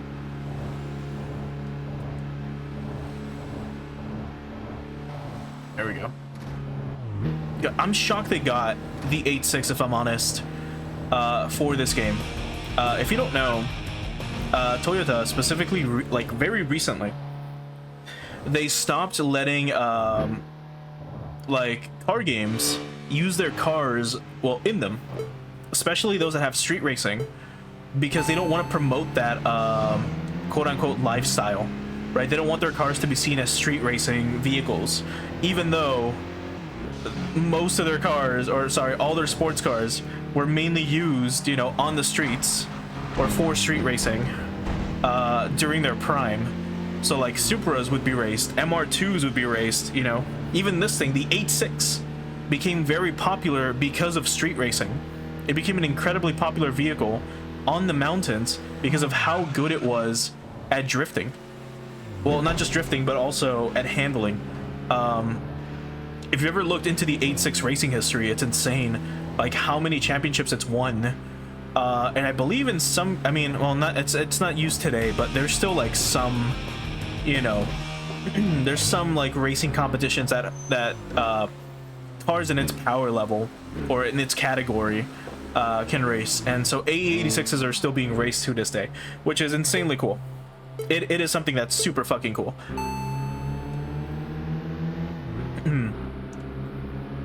But yeah, Toyota is like, no, we don't want our cars to be in Need for Speed. We don't want our cars to be in all these other games because street racing is not cool, and we don't want to promote that. And the only like like car game franchise that was allowed to use a Toyota vehicle was Gran Turismo, because that's more quote-unquote official. It's more of a, you know, an actual racing simulator, not a street racing simulator. So Toyota was okay with it.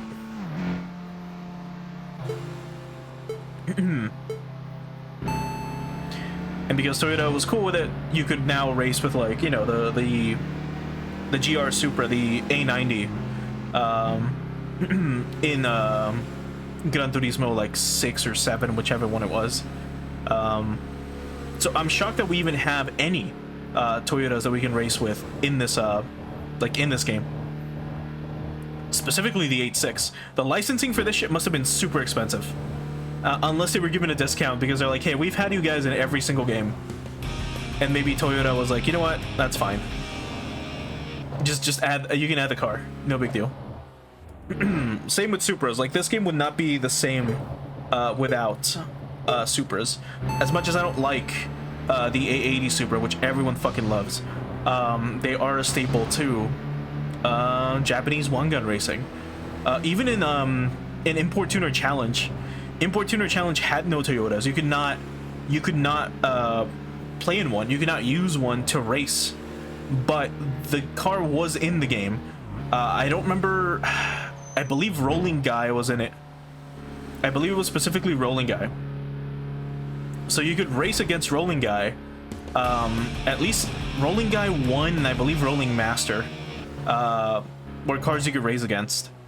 And like those are the only ways you could, or that was the only way you could see the 8.6 in HD, I guess, because no other game, I believe, had an A86 model by that point. Because again, Toyota was like, nope, you're not gonna be able to like street race with our cars, which is unfortunate because their cars are so fucking nice. I love Toyota so much. Well, I mean, I drive a 90 Celica. I drive an ST184. So I'm a little biased. So I actually hope that car gets added into this game.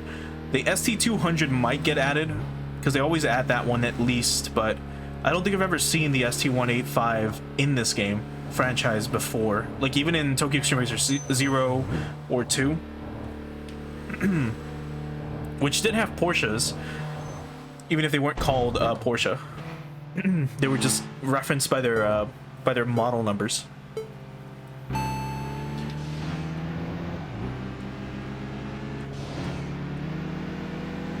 let's see.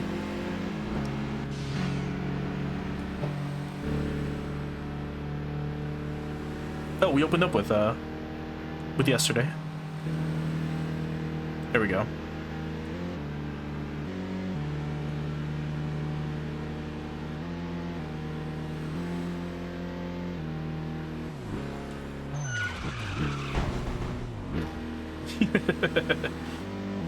Oh no, he's catching up. It's okay, he won't catch up to us. We'll be fine. Like, he's right on our ass, but we'll be fine.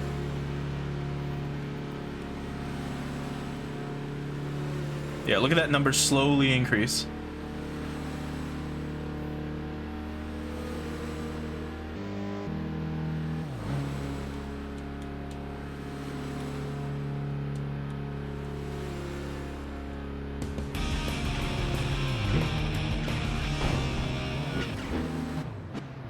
And then here's their boss. And it feels like yesterday, literally, that we were fighting Happy Chappy. But it was like 7 months ago.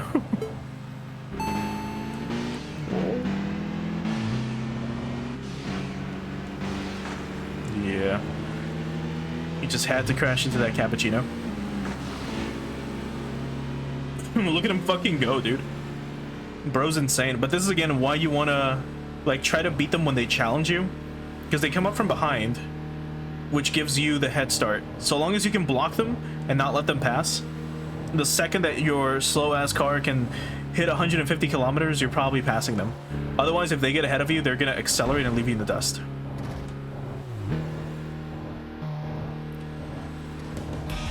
There we go. And there goes Happy Chappy.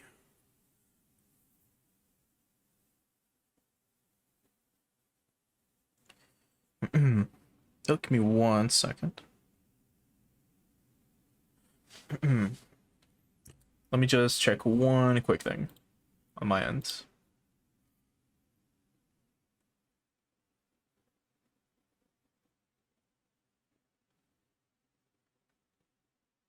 Okay. Anyway, so back to the game.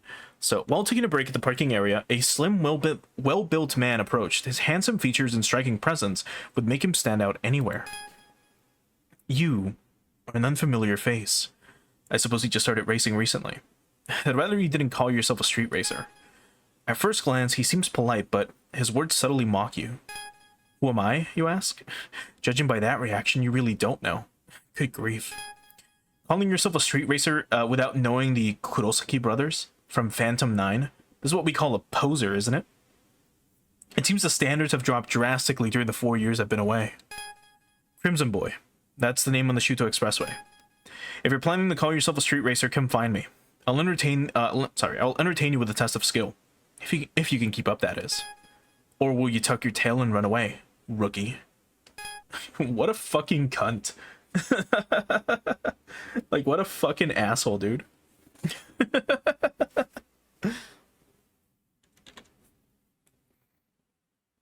Oh.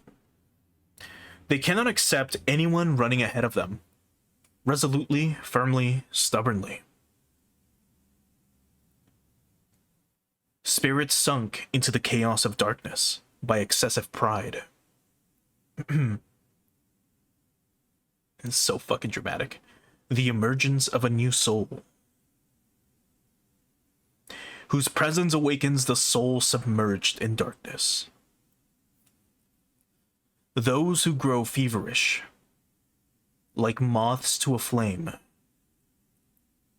they swarm around young racers.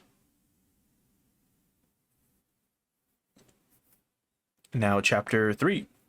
Return of the Bastards. Okay. What a fucking title.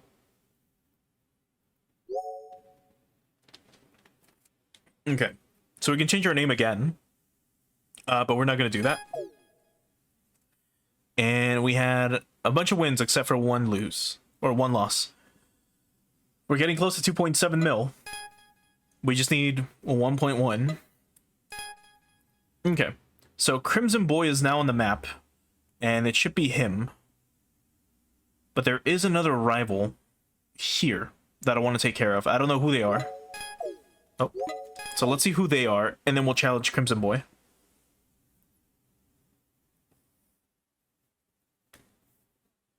It might be a Wanderer. We'll see.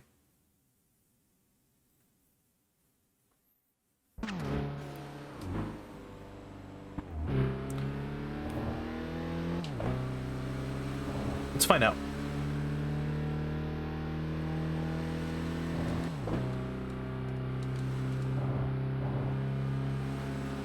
Okay, so who is it?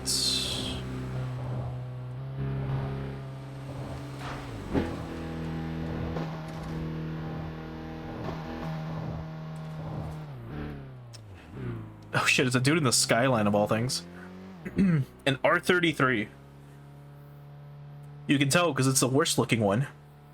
Eternal Polaris. We can probably take him. Especially here, where there's quite a few curves.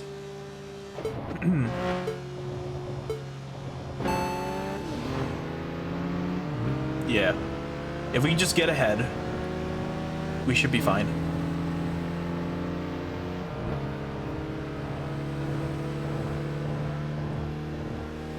Okay. We're slowly gaining on him. Just like Nakami against Nakazato. Initial D, but now we passed him. I don't know how we did this, considering that Skylines have what 280 horsepower, like raw, like out of the factory. So unless this guy like purposefully made his car like slower, I don't know how the fuck we're staying ahead. Like, it makes zero sense. Especially with what fucking engine does the 33 have? An RB? It should have one, right?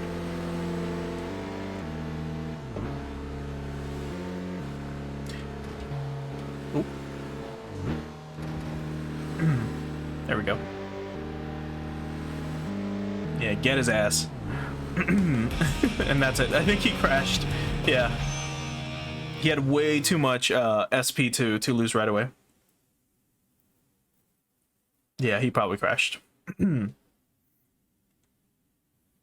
So the opponent from earlier, the driver who stepped out of the skyline, was a young girl.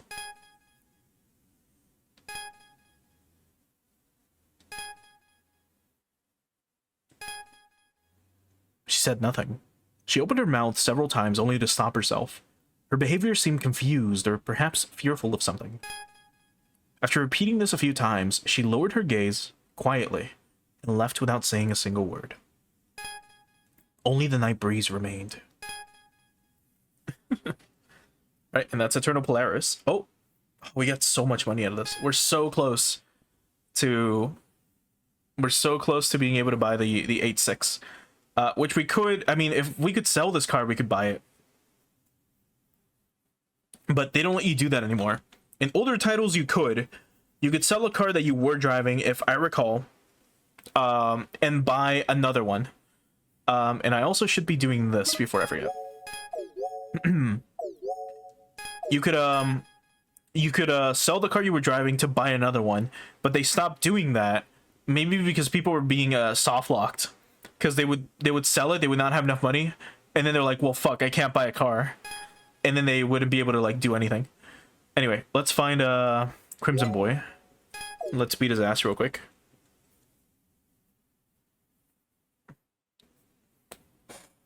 Oh hell yeah, Virginal.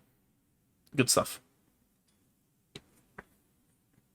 She's probably like my favorite, or well, she's one of my favorite Eurobeat like artists.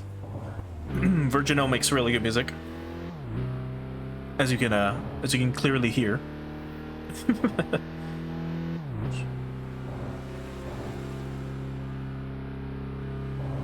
All right, Crimson Boy.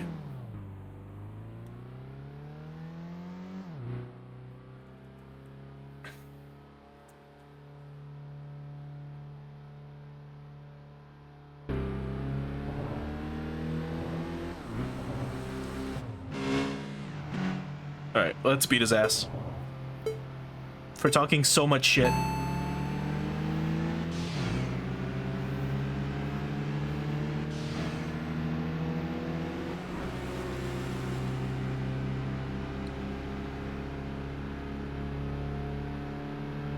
Alright, we should be able to beat him here, actually. We'll be able to take the next corner and then pass him. Like here. Fuck. So close. But we can pass him here.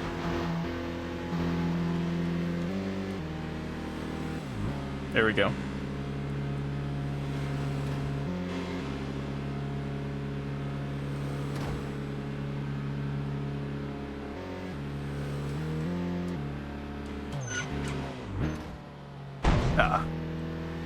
I wanted to be a little stylish, but ended up crashing into the fucking wall.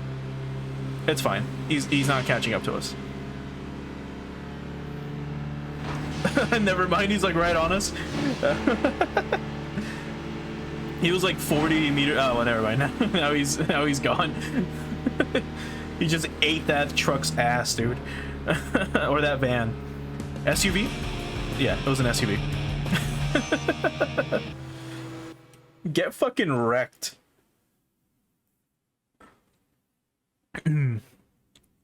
So after finishing the battle, you return to the parking area with Crimson Boy.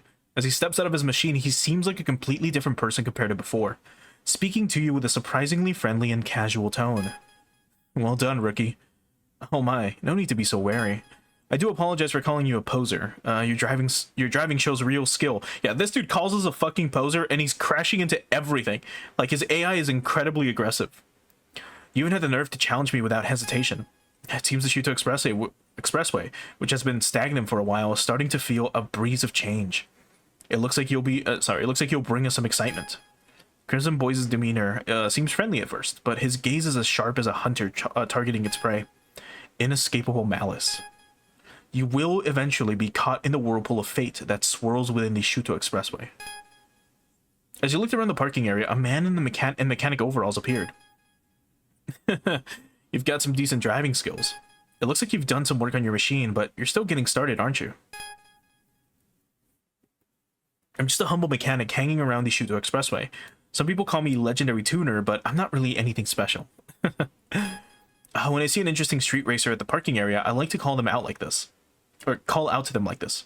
If you let me tweak your machine a bit, I'll make it significantly faster. Of course, I'll charge you for it if you feel like it. Give me a shout at the parking area. That aside, you seem to be at the center of major changes on the Shuto Expressway. Not only have you defeated members of Rolling Guy, one of the longest standing teams on the Shuto Expressway, but you've also taken down a street racer so famous among 8-6 drivers that no one could miss the name Rolling Master. On top of that, you defeat a Crimson Boy, one of the Kurosaki brothers from Phantom 9. 4 years ago, they wreaked havoc on the Shuto Expressway. Many teams were forced to disband at the hands of Phantom 9. For that reason, Phantom 9 has earned grudges from all over. Hearing that you defeated Crimson Boy will no doubt make many racers change their tune. And then, Eternal Polaris. Right now, they're still inexperienced. In fact, they've only just taken their first steps as a street racer, much like you. Oh, was it her? Was she the other racer with a spark? You've met notable racers on the Shuto Expressway. Battled them. You've met notable racers on the Shuto Expressway. Battled them. So, what have you felt? Triggered by the legendary tuner's words, your conversations with Cinderella past midnight came back to mind. From now on, who will you meet, what will you feel, and how far can you go? I guess we'll find out. But that's Crimson Boy. Defeated. We got so much fucking money out of that. Alright. Do they appear in the dealer as, like, unique cars? I don't think so, right? No, they don't. But we can now buy the GT86. So let's do this. It came in a lot of colors. When this car was being promoted, it was being promoted in this color for some reason. Not sure why. It's something. But yeah, I don't know. But yeah, you can get in like a whitish silver, blue, black, silver, and red. So if you've watched MF Ghost, which is the continuation of Initial D, sorry, it's a continuation of Initial D. The car the protagonist drives is actually a GT86, just like this one. Which is funny because MF Ghost is all about like legal street racing throughout Japanese circuits against like supercars.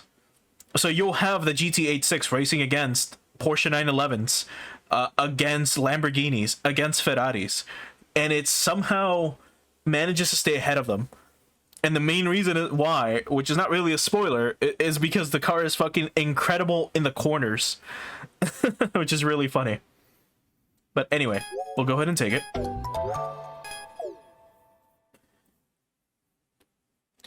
And now,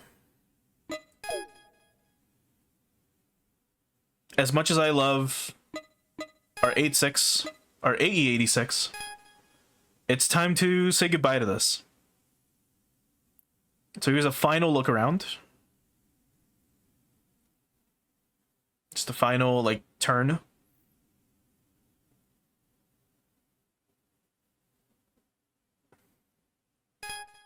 And it's time to sell it.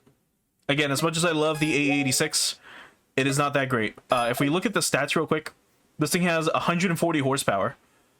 The GT86 is at 200 flat. So as much as I love cars with pop-up headlights, because I adore them, like they're my favorite. Like cars that have pop-up headlights are my favorite. I would not buy, you know, a car with fixed headlights if I can avoid it. Hell, my car has pop-up headlights. Because I love it so much. I love their design so much. And as much as I love the 86, in this game we do have to sell it to make money in order to be able to now make this be faster. So let's start tuning it. So same thing, let's improve the brakes. Let's improve the clutch. Let's improve the suspension. The LSD as well.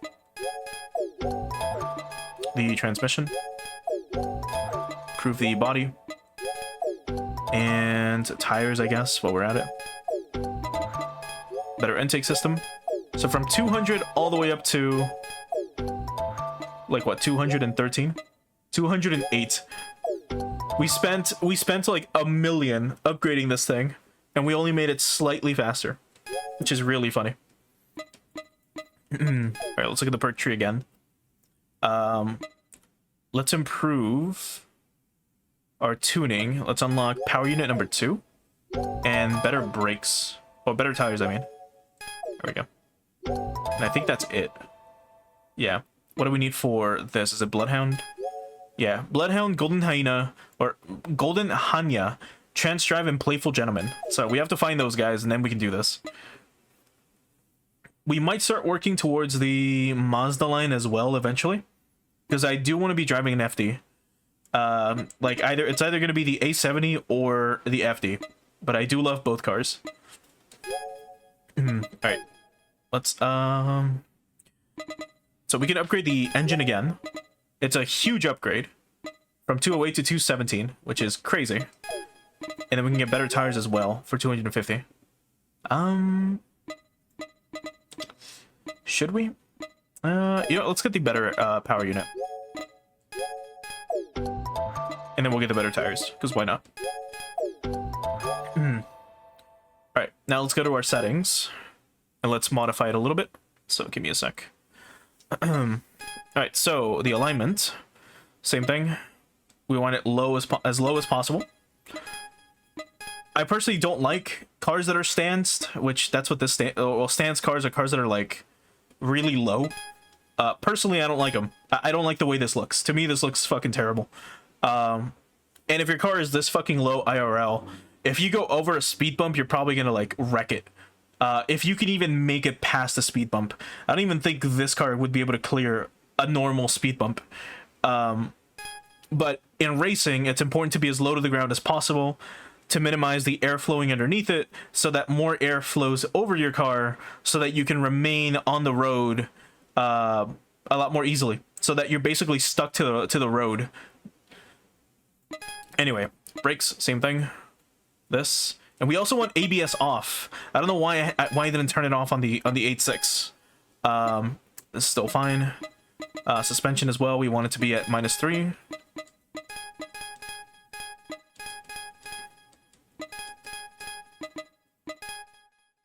And then transmission is fine. For now, I'm not going to fuck around too much with the transmission. But our max speed seems to be 242 kilometers, which is okay. It's not that great, but it's something. Okay. Okay, so we finally unlocked the whole map, I think. Yeah.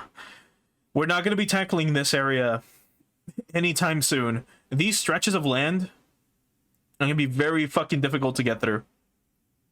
Especially with just an 8.6. It's not going to be easy. So let's keep going back through the inner loop, then the outer loop, and then we'll take on these longer like stretches. Like Rainbow Bridge is over here, and then this is still like a one gun section, but it's it should be fine. Let's go through the inner loop for now.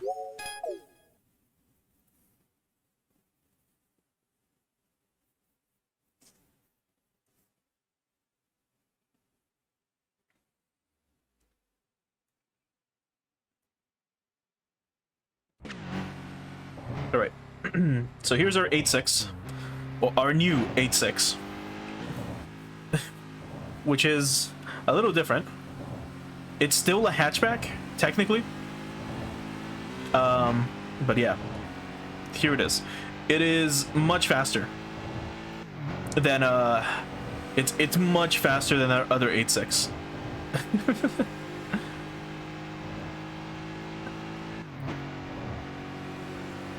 But alright. So we're up against... do they all drive minivans? Quicks is the name of the team. Well, let's see if we can catch up to them. Or pass them. That car is so fucking pink.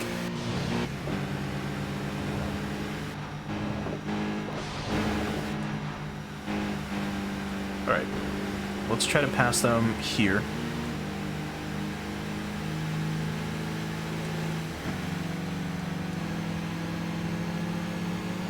Right there. So now we've left them in the dust. Oh, this car handles so fucking nicely.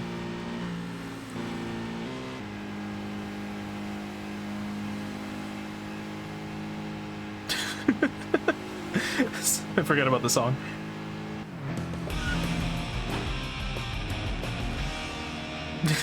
This is also Virginelle. Even though it says Go-Go Girls, Virginelle is in there. I believe it's a duo. Alright, we should be able to challenge someone else in the meantime. Let's challenge Rolling Guy number 4.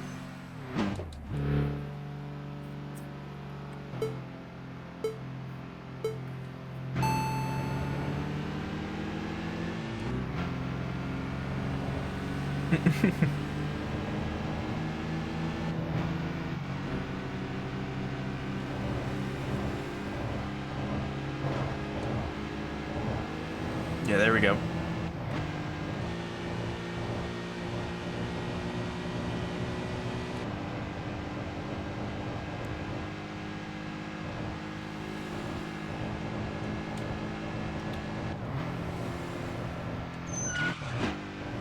Damn. That drift was not cool as I wanted it to be. Man, this next, actually the next rival is like super far ahead. Alright, well, let's just keep racing people. Just random Sovias. Maybe we'll find other 8.6s. We'll see.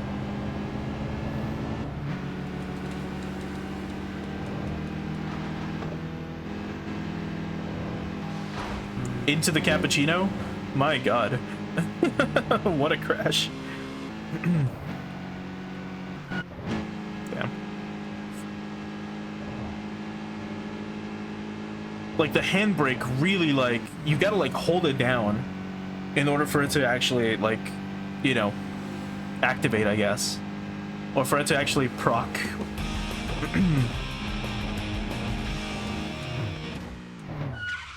Like that. Also, as you probably saw, we kind of took off for a little bit. We jumped when we were coming down that ramp. There should be another, like, there's another one that we can, where that can happen, and that's at the end of this little stretch of the highway. Where if you're going really fast to go up the ramp that goes into the C1 inner, so the left one, that one also allows you to fly if you're going fast enough.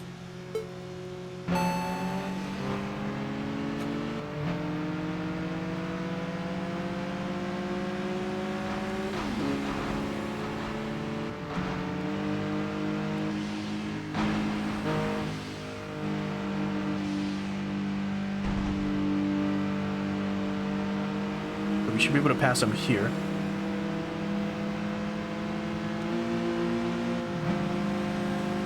As he brakes. No, he didn't.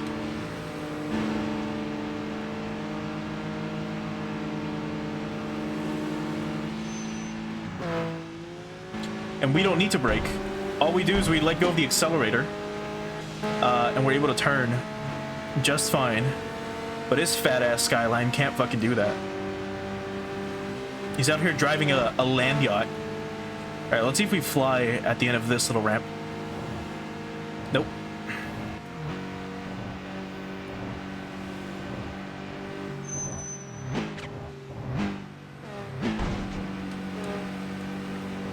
Alright, we left him in the dust.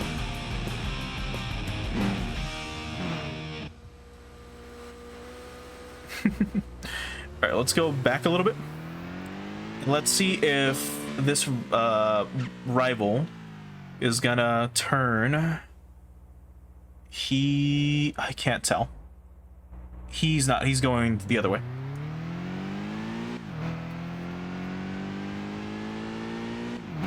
Okay. So yeah, as you can see, like, there's an immediate improvement with this GT86, which is awesome. It's so fucking nice.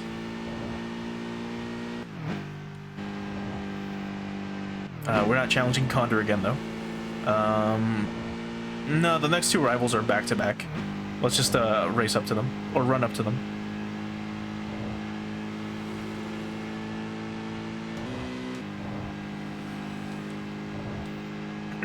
Also, be careful when flashing your lights.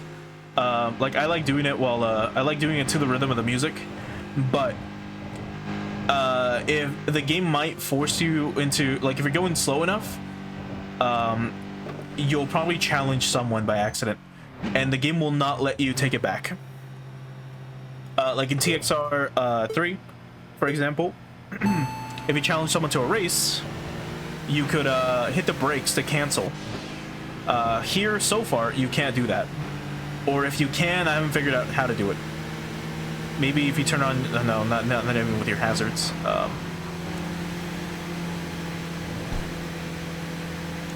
Yeah, let me get past them. Like this.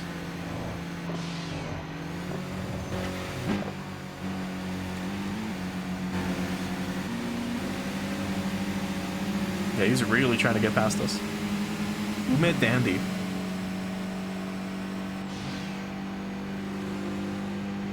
Yeah, so this team is new. Quicks, or either that or they're from Import Tuner Challenge, and I don't remember them. But I remember Quicks being a thing. There we go.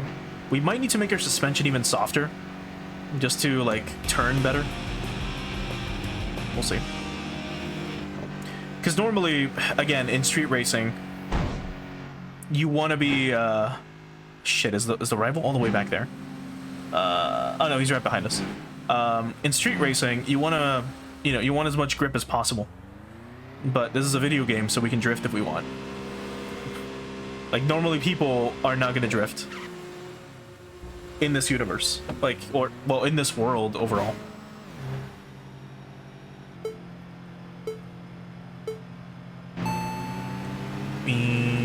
past them. And then we'll swap cameras again. Actually, we can swap cameras, it doesn't matter. Oh, never mind. Tunnel's over. Oh, dude, you're gonna crash at this point. Anyway. See ya. Bro tried to box us in with his tiny ass van. Anyway.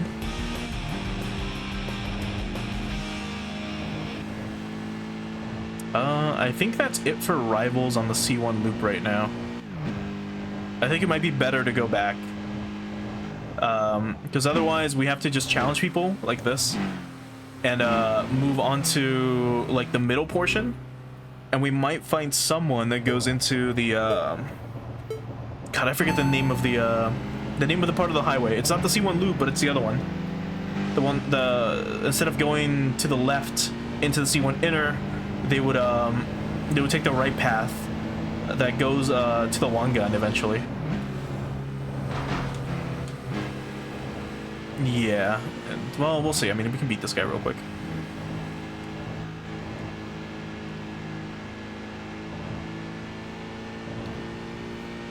It's still crazy that these fucking stock S13s are like this fast. It's crazy.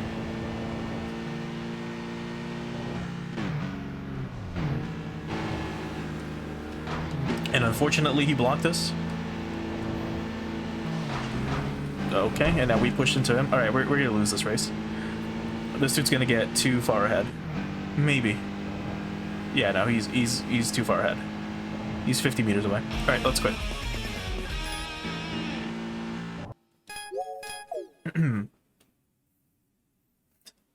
We lost to a fucking stock S13 of all things.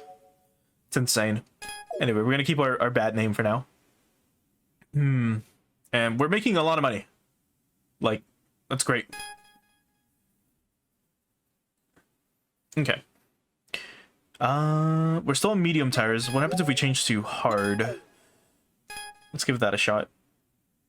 But for the inner loop, we have one more dude left. This one. That's probably the last member of... Oh, what's this? Interesting. Huh. Okay, I didn't know we had objectives of all fucking things. But yeah, let's go in through the C1 inner up here and challenge to this guy. It's probably the last member of that team.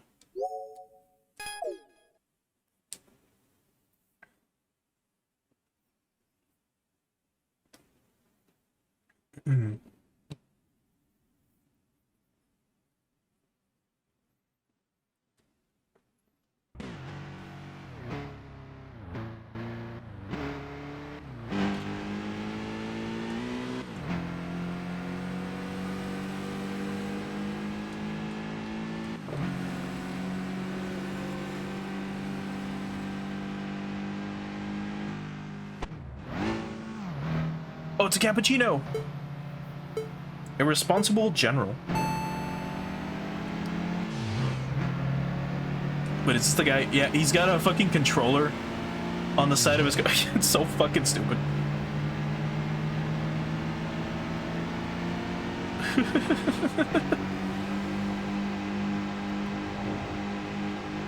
You can tell this dude's a gamer. Anyway, let's force him onto the inner loop.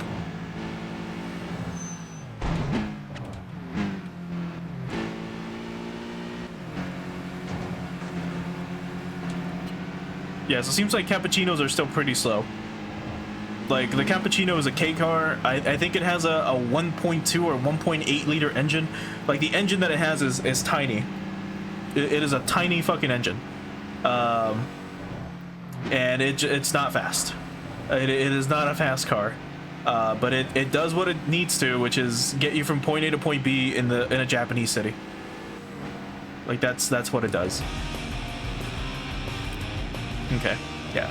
I don't think we're gonna find anyone else here on the inner loop. So let's go back to the garage and let's try another entrance.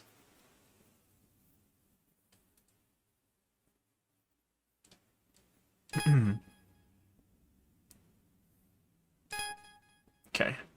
Let's go... Unless someone else popped up on the inner. No.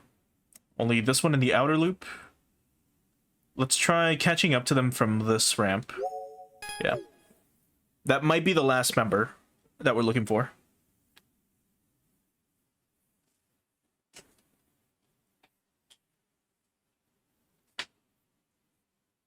Oh, this might be a little too slow for what we're racing with. Like, I love old school Eurobeat as well, but not for racing, that is. It's great cruising music, but not I don't like listening to it whenever I'm playing a racing game. At least super old school Eurobeat. Like like Super Eurobeat Volume 12 is my favorite like Eurobeat volume out there.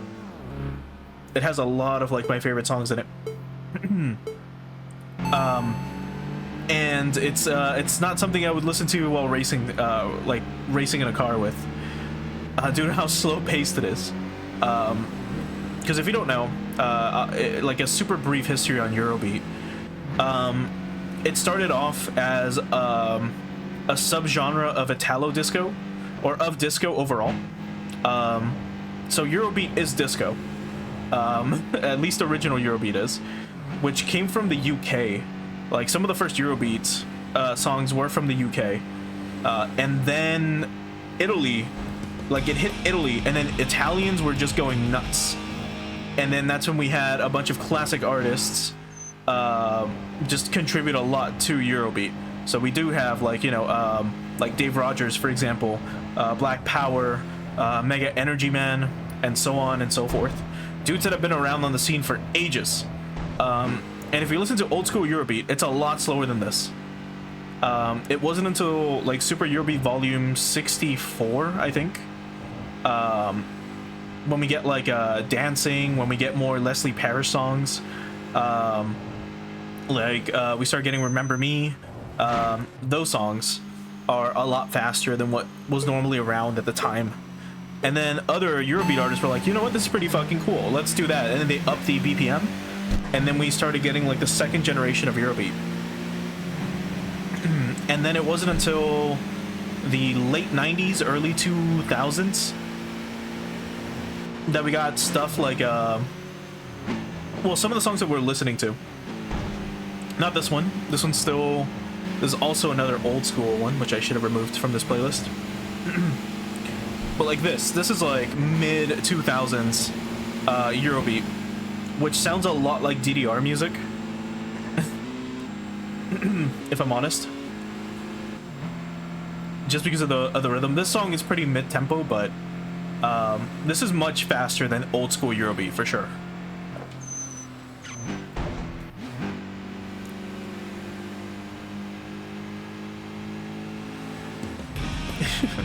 Also, hey Moon, thanks for stopping by. But I almost did ban you for blasphemy, as we don't blaspheme against Eurobeat.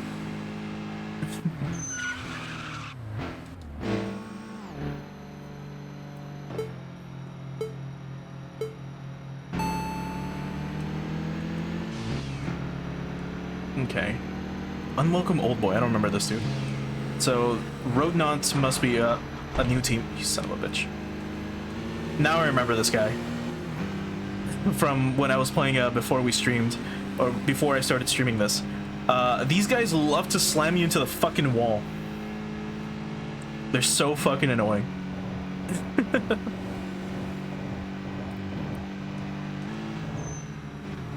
Shit. Now I'm driving like ass. Oh no.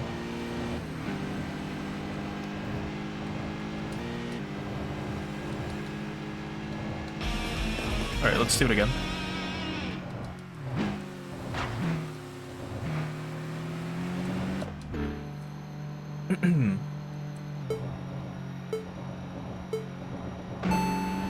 Okay. Because he's gonna, like, try to slam us. More than likely. There we go. Alright. Let's force him this way.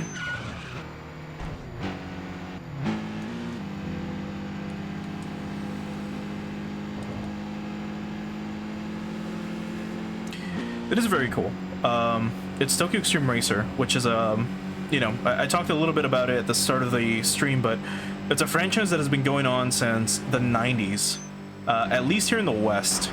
It's been around since the 90s, with the first game being released on the Sega Dreamcast. But all you do is you drive around a specific highway in Tokyo. Depending on the game, you might go to other areas, like in Tokyo Xtreme Racer 3, you visit like Osaka, as well as, you know, Tokyo, and Nagoya. But here, what you do is you basically go around and you challenge specific members of certain, like, racing teams, like this guy. And once you beat all the, like, normal members, eventually the leader will challenge you. And you're just trying to be the fastest guy on the highway while beating people, unlocking better cars, getting more parts, and so on and so forth. So it is a ton of fun. It's a great game, like, just for cruising, just for turning your brain off for a bit. There, he crashed. And yeah, it's just fun. That, and it looks beautiful. Like, this is like the best TXR has ever looked, if I'm honest. And it's so fucking nice.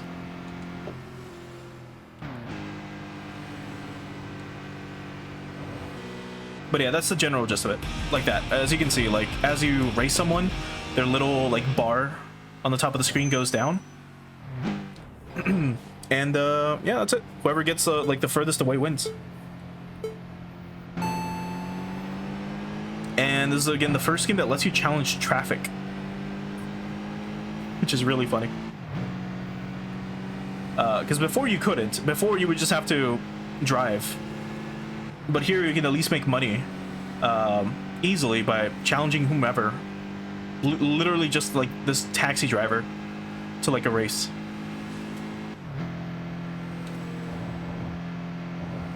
And we'll see if we can catch up to him. We should be able to. The ramp that's coming up is kind of narrow. So let's see. There we go. And then here, it also narrows up a bit. There we go. There we go. That wasn't too bad. Alright, who's next?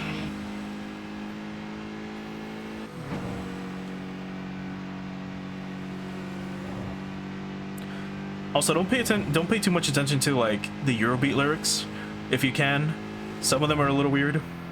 Most of them are about, like, hot passion and love and sex, but this song is about, like, turning Frankenstein into a sexual lover. And also, before I forget, let me do this real quick. Just need to... Oh, no, not this. This. Let's move this maybe here. There we go. So it doesn't block the speedometer. Yeah, that should be good.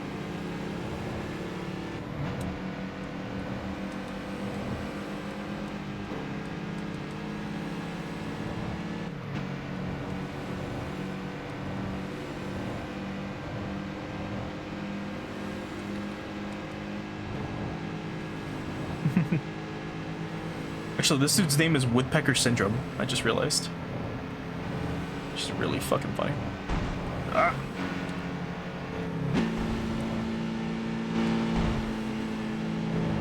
Let me pass him this way.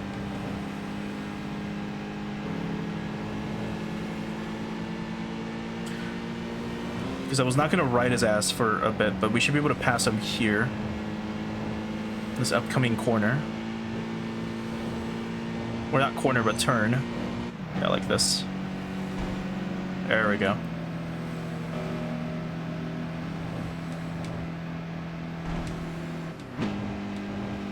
Ah.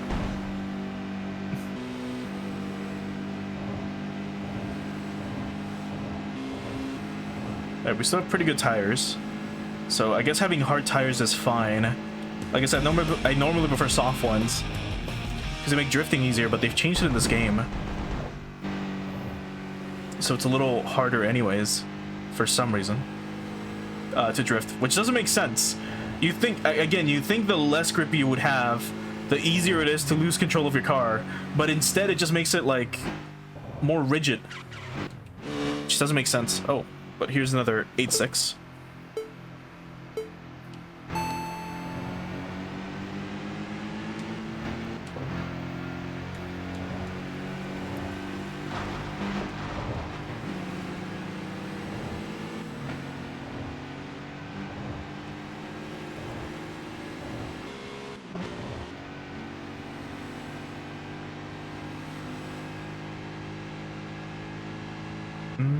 We could try to go into the outer loop, actually.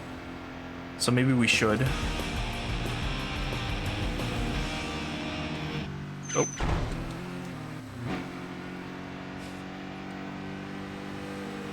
We could try to force this next guy that we're about to challenge, that's coming up on the map, into the outer loop. So let's see. Oh, no. Shit. Alright, we'll lose this one real quick. So that we can challenge the blue arrow that's right ahead. I was flashing the the high beams to the music. And I challenged someone by accident. Anyway, we'll lose to them real quick. And then we'll challenge the guy that's right in front of us.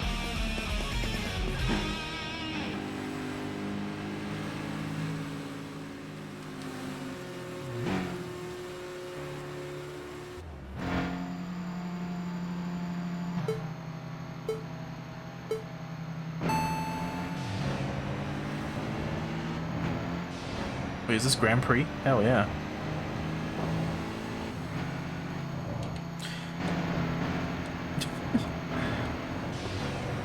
Oh no, it's Grand Prix into Deja Vu. Ugh. I actually fucking hate this song. Like, a lot of people love Deja Vu, but I fucking hate it. From this way. There we go. It's so overused. Ugh. But I'll let it play once. And then anytime it comes up after this, I'm gonna skip it. But no, I would not be able to do this IRL. I could try, but I would get banned from Japan if I did this. Oh.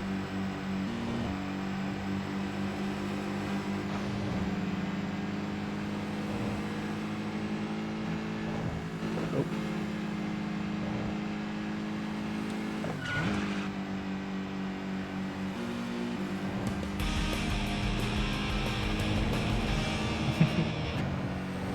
Well, we're trying to Tokyo Drift. It's really fucking hard in this game for some reason.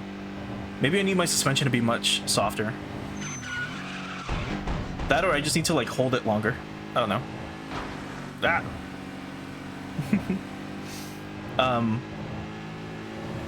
But I guess I can talk a little bit about the some of the. I mean, I talk about this in every single TXR stream, but again, this is the first time I'm streaming on Kick, so it shouldn't matter. Let's go back first. But back when we had this type of racing happening in Japan in the 90s, cars were so fucking fast that the cops couldn't do anything. Literally. Like, it was impossible for a cop to stop the races from happening because their cars just sucked. Like, you would have people in, you know, Porsches. They would be driving in 911s, they'd be driving in Skylines, they'd be driving in RX-7s. And cops had some random Nissan sedan, you know? And, like, that was their cop car. So, they could not catch up to any of these guys. And they were wanted, their cars were, you know, people were like, you know, they were setting up bounties for all these fucking, like, street racers. Like, members of Team Midnight, and other, of course, other famous, Japanese racing teams. But they couldn't do anything to catch them because you would have, like, you know, if the cops would show up, they would just outrun them.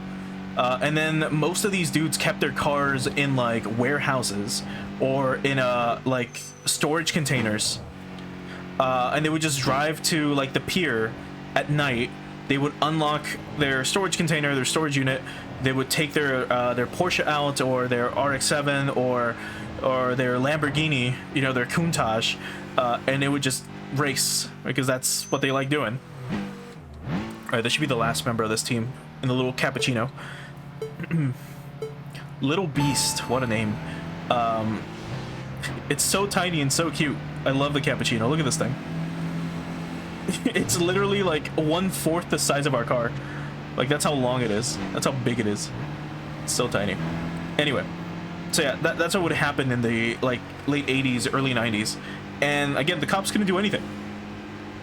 It wasn't until, sadly, a major accident happened that kind of caused everyone to be like, okay, we literally can't be doing this anymore. We can't be driving cars at 350 kilometers an hour on the highway. It's very dangerous. And they all just kind of collectively stopped. Right, now here's the team leader. Electric Lightning Stinger.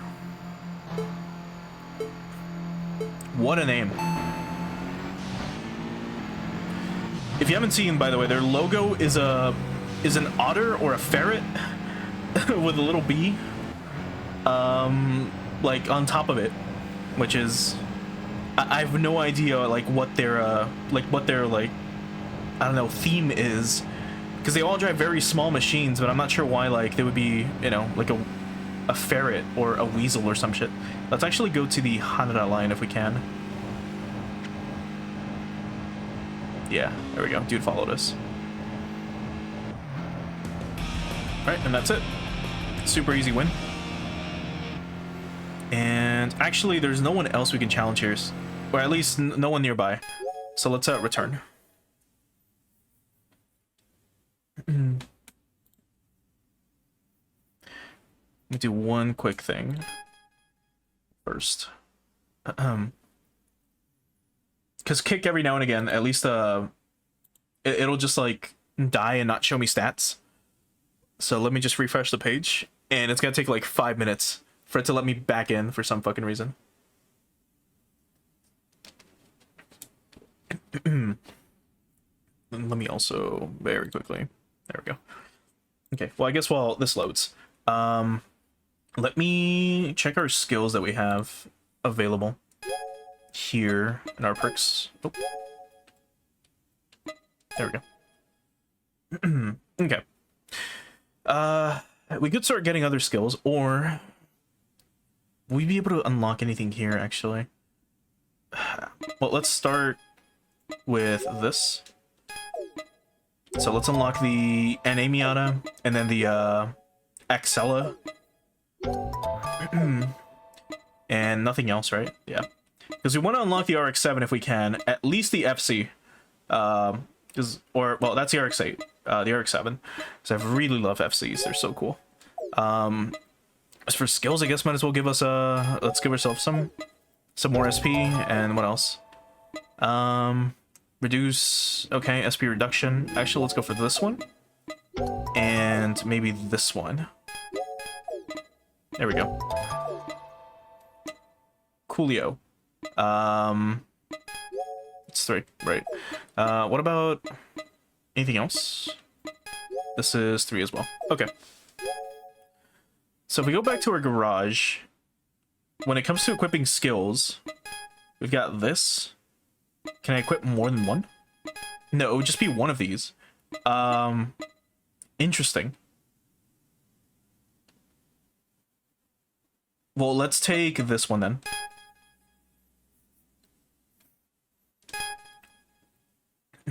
Okay. So we're done with the C1 inner loop. What about outer? Same. There's no one else in the outer that's left. So now we can start going this way. Start taking these guys on. Let's go here, actually. Where's the... We haven't unlocked the ramp for this yet, so never mind. We can go through this route, and then go up here, and then this way.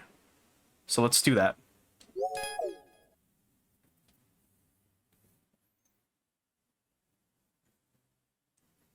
Oh, I didn't realize. So this is basically like mid-tempo, like old school Eurobeat. This is like kind of before it kind of started picking up more. You can tell mainly by the synths. I believe this is. Hold on. Let's see what it is again. Yeah. Thought so. But yeah, also the singing style. This specific singing style, for some reason, it like it changes later on, like as the 90s progress. This song's from like 1993, I believe. It's either 3 or 4, and then it isn't until SCB 64 that we start getting like a change in everything. All right, let's start going this way.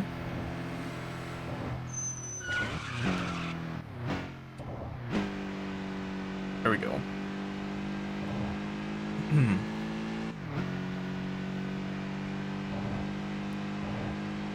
But yeah, this like specific tempo, this structure, like the song structure, is super old school. Well, might as well. Let's check out the PA. This is the first time I believe we've been inside of a parking area. So this didn't exist before, except in the Tokyo Xtreme Racer Drift series. That's normally where you would challenge people. It would be in the parking areas, and you would have like a little map, and you would have like all the rows available for you, and then you would challenge people there. In Import Tuner Challenge, which again was the last Tokyo Xtreme Racer console title that we got, you would also do stuff in the parking areas, kind of like this. So here we can talk to people if we want. Like there's a bunch of people we can talk to, or we could challenge someone here. But before we do this, I did see Betrayal Jackknife here. Was it? Treacherous yeah, he's right here.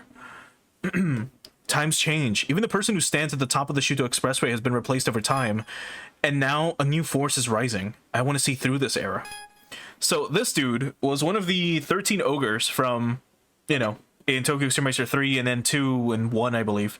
And this dude has been around forever. He's a fucking boss. Cinderella Past Midnight is also here. It's like, good evening, what a nice night, how's it going?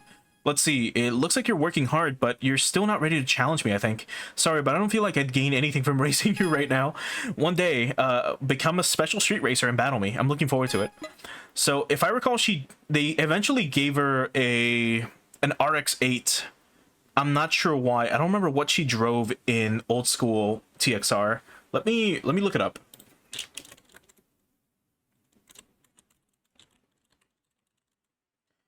What the hell did she drive before?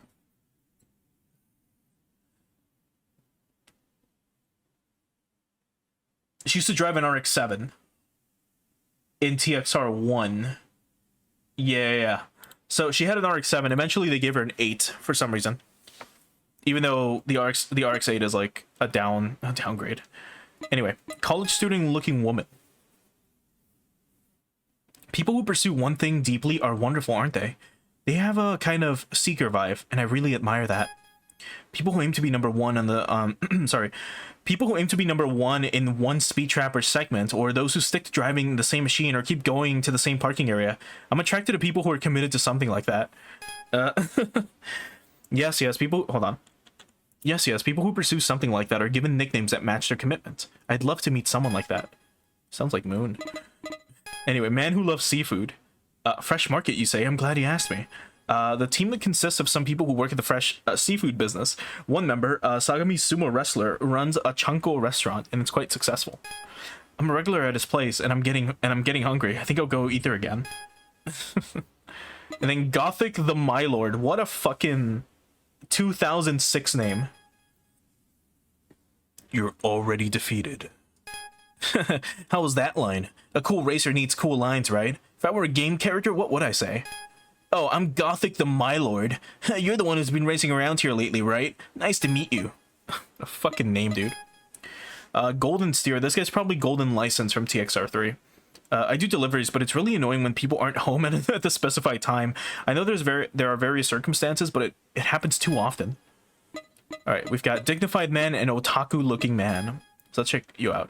If you want to battle the Wanderer Garage Haruo, you need a certain level of skill. If your driver level is below 10, you won't even see him. Our driver level is 1 right now. Want to battle Devil Roadrun? Her machine customization is top notch. I'd love to take some pictures of it next time.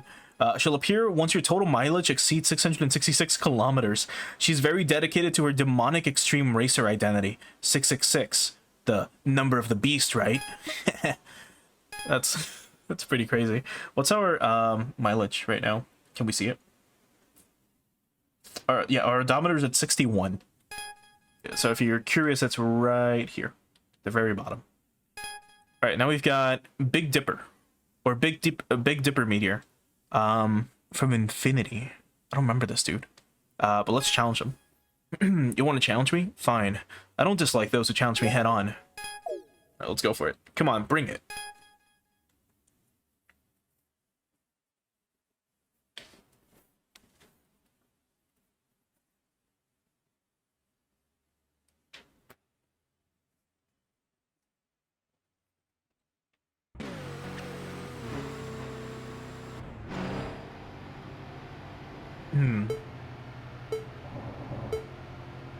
And here he is. He's driving the last gen Eclipse, which people either love or hate.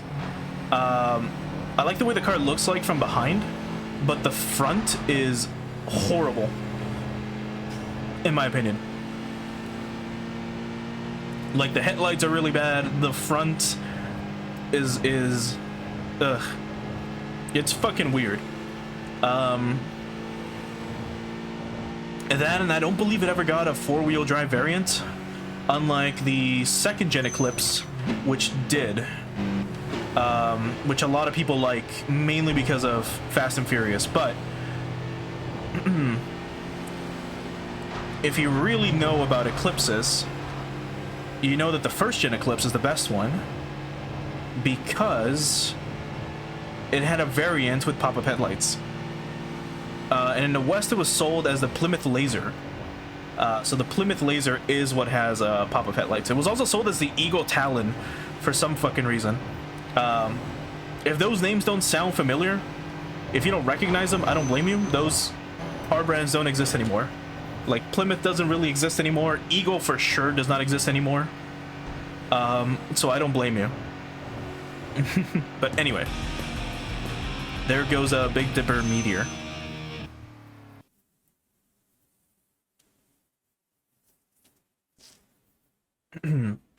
Not bad. All right, and then the last thing we can do is we can talk, I believe, here. Yeah. So here's the legendary tuner that we met, like in one of the story segments. It's like, yo, is this your machine? It's quite an interesting machine. If you let me tweak it a bit, I can make it faster. With this combination of parts, the effect might be minimal. There are compatible combinations for engine, intake, and exhaust systems. As it is, I can make it a bit faster. It's just a temporary tune, so the effect will only last for today. But if you want to drive faster than usual for the day, I recommend it. How about it? So we can go to do that. We pay him 75k, and then he improves our output by a little bit. It's like, well, just step on it and just step on it and see. The rest is up to your skills. So I believe it did go up. I think we had like 218 or something, maybe. And it went up to 221.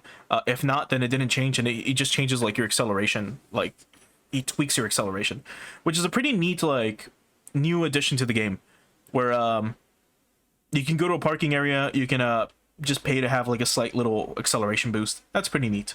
So now we can go out again, and we've unlocked a parking area.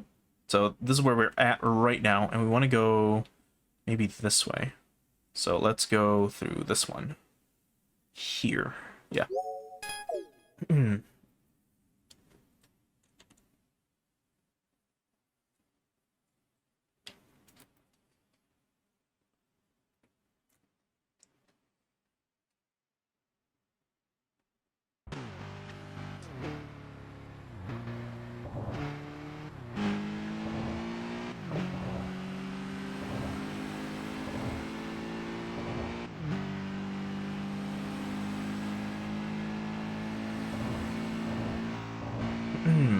Okay. So let's, well, we can race this Daihatsu Copen in the meantime. There we go. Oh yeah, and I guess the last thing I forgot to mention. So with TXR, usually all the team members have some sort of theme. They'll all either drive a specific type of car, let's say compact cars, or like with Rolling Guy, they all drive A86s, right? Whether they're 11s or Trenos, they'll drive either one. But then you'll have other members that are part of like specific things. Like, I don't know if they're going to be in this game, or if they are in this game, but there's a classic team called Knife and Forks. And they're all, I mean, they've been in every TXR title. They all usually drive compact machines, like Miatas. And they're all, like, waiters at a restaurant. Like, that's their theme. What the fuck are you doing, man? Jeez. 11 drivers, am I right? Anyway. They're all, you know, they're all members, they're all like co-workers, and they just formed a racing team. There used to be, in TXR 3, I don't remember the name of the team, but I believe in Nagoya, I believe that's where they were, it was a team of like dudes that all drive SUVs, but the reason why they drive SUVs is because they're all sumo wrestlers, and they don't fit in like compact cars, so they soup up their SUVs to try to race in them, but because they're sumo wrestlers, they're way too heavy, and like they can't bring out the full potential of their car unless they all lose weight, because they're all like, you know, like over like 150 kilos or some shit. So I mean, if you're, you know, if you're fucking heavy as hell, like you're gonna bring your car down. So it's pretty funny, but it's pretty neat as well. Like there's a lot of like cool little themes like that in TXR. So we'll read up more about them as we progress through the game. We'll look into some of these other team members, and we'll read their descriptions, and we'll read like who they are and what they do. Probably near like the end of the stream. We'll take like a few minutes to read like everyone's profile. Bach's daughter, what a name. And we also have another rival like right here, so we gotta end this race like right away.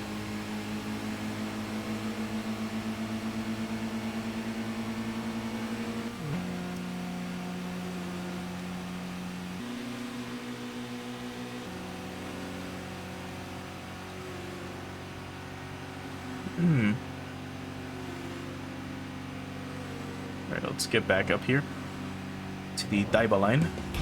Alright.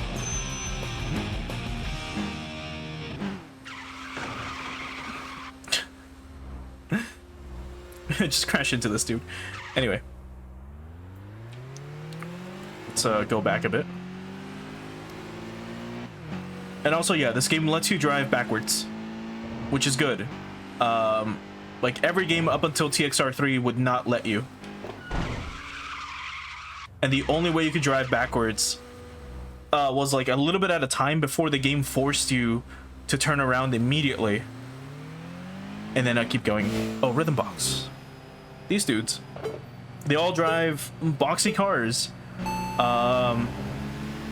And if I recall, their whole shtick is that they enjoy their music really loud, and they enjoy having like speakers.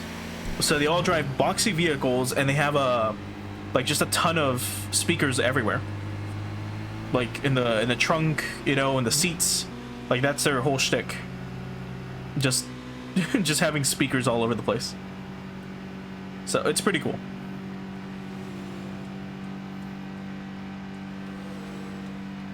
Okay, we'll probably take the ramp that's coming up to the right, and we'll move on to kind of cut ahead, because it seems like there's a boss to the right, and it might be a wanderer.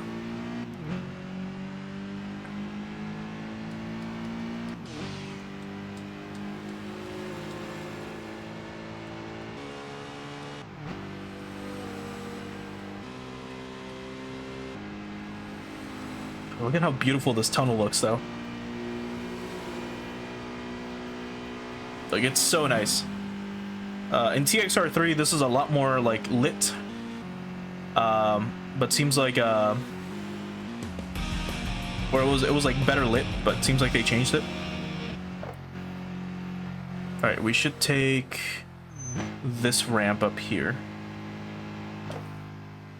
This should take us, yeah, there we go, to the right.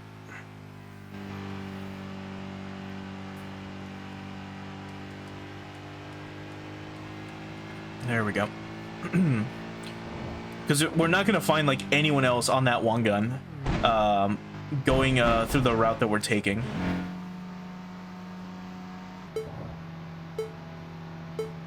Like, everyone's, like, super far ahead. So let's try to get up to whoever this boss is.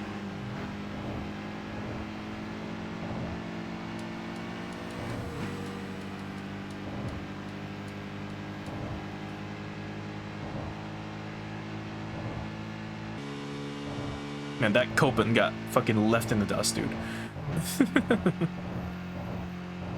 I love the synth so much.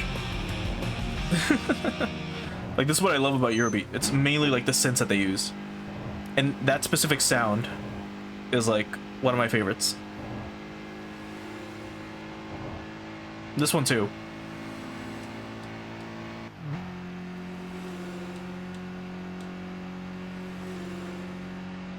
Okay, so the boss or wanderer should be right here.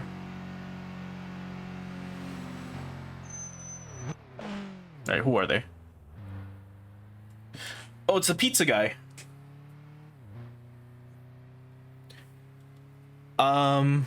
Wind of Napoli. Can we even challenge this dude? He's level 21 and we're level 1. I don't think we can. He drives a tiny ass little car with an Italian flag on it. Nope. He immediately canceled. I'm like, hey, wanna race? He's immediately like, no.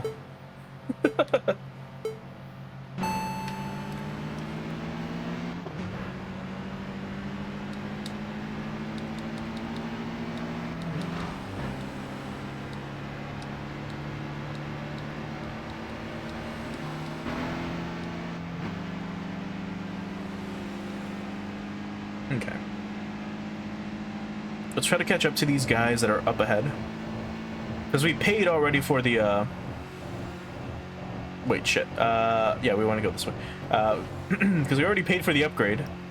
We might as well keep going.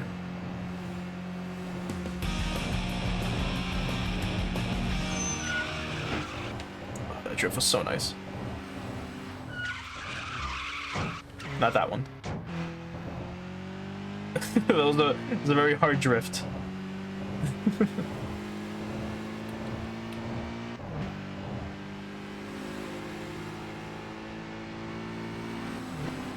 But yeah, hopefully now that I mean, if you've been here since the start, you know, because we've been going for about 3 hours now. Hopefully you've been able to tell like the different eras of Eurobeat apart just by hearing them. So you can tell this is like second generation Eurobeat, you know.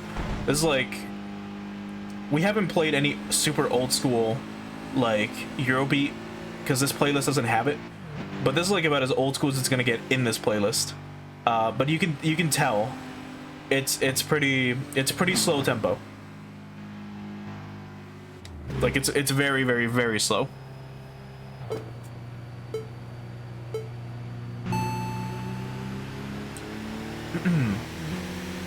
So hopefully you're able to like tell them apart now, at least a little bit by the era. When we get to some of the stuff that's like from like volume like 190, like it sounds like completely different, literal night and day.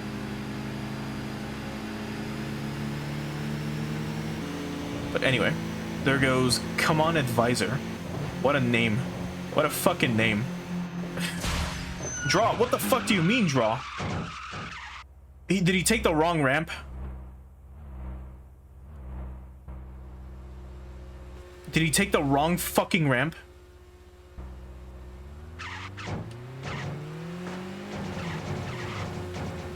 Where is he? He did. He took the wrong fucking ramp and he's oh, you son of a bitch. Look at him. Look at him. What a fucking idiot. He was trying to go on this, like, this specific route. Like, he was gonna... God damn it. If this would have been TXR3, I would have been pissed off, dude. Because, we would have, lost our winning streak. Look at this idiot. Look at this fucking idiot. Come on. Face the right way so I can challenge you. You know, I'm just gonna crash into him from, like, the front.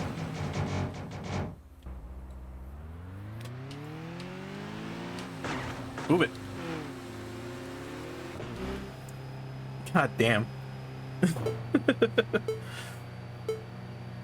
Ugh. We're crushing him. Now we have to go back. Because I'm not doing the whole inner loop just so we can get back to the outer loop.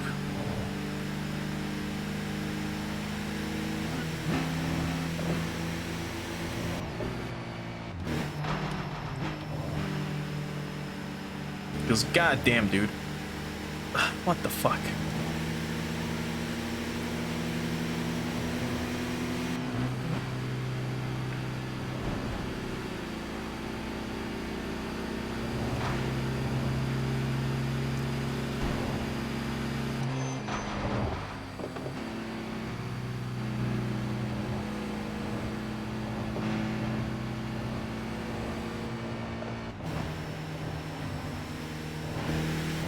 Alright, now let's pass him. There we go. That dude is not catching up to us now.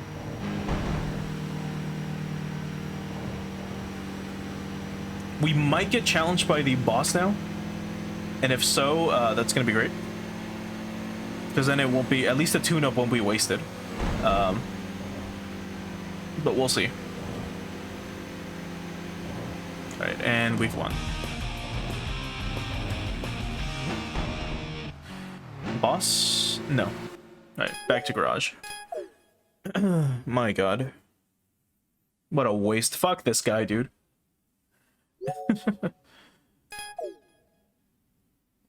Yeah. Oh, well, yesterday's playing again. This song is in this playlist like 4 or 5 times because there's like 6 or 7 variations of it. But anyway. We can also, might as well do this while we're at it. Let's add, a vinyl to this thing. Let's do it on the left side here. Let's go with letter. Let's go with this. And then let's change the size to 37. And I believe it was 42 or 40. And now let's have it. No, it's still too big. Let's do 27 and 30. Yeah, there we go. Let's have it around right there. Okay, and now let's add another one.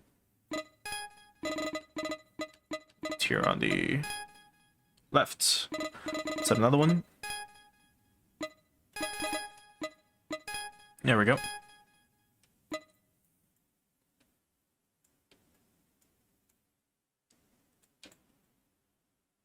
And then 30. There we go. And there we go. Actually, it's still too high up there. There we go. Actually, wait, no. It's a little too low.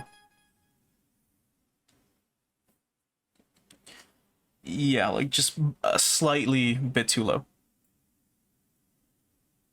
There we go. All right, now let's do the other side.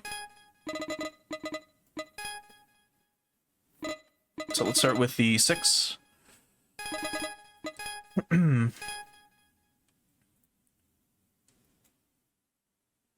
So 27.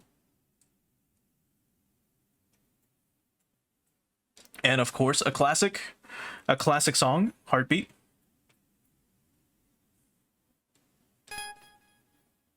Like one of the best Eurobeat songs out there.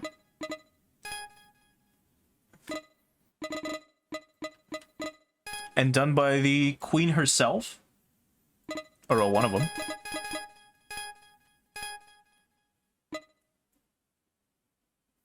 Okay. 27, 30. Okay. There we go. All right.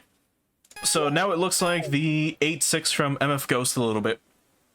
So if you've never seen it, that looks like this. Let me show it real quick.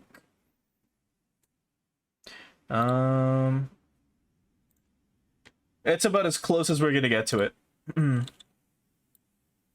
Because Kenta's Kenta's 8.6 is a little different. Or sorry, the numbers are a little different. Mainly because they use the Super Eurobeat font, and we don't have that option. So that's about as close as we're gonna get to it. And I don't want to spend too much time just tweaking like the livery. I should show this while I'm at it though. The arrow for this. So we can change the, like I said, the bonnet, change the hood, right? Which these look kind of weird. Here's type 2, which is even weirder. Although that hood is like super classic for RX-7s. And then we've got this, which again, I wish we could have just a stock hood, but in carbon fiber. It would look nice. Unless the option's right there. Hold on. Did I miss it? No. Okay, let's look at the front bumper real quick. These also look kind of terrifying, in my opinion. So here's option 1. God, that looks terrible. God, that looks fucking gross, man. It's so fucking disgusting.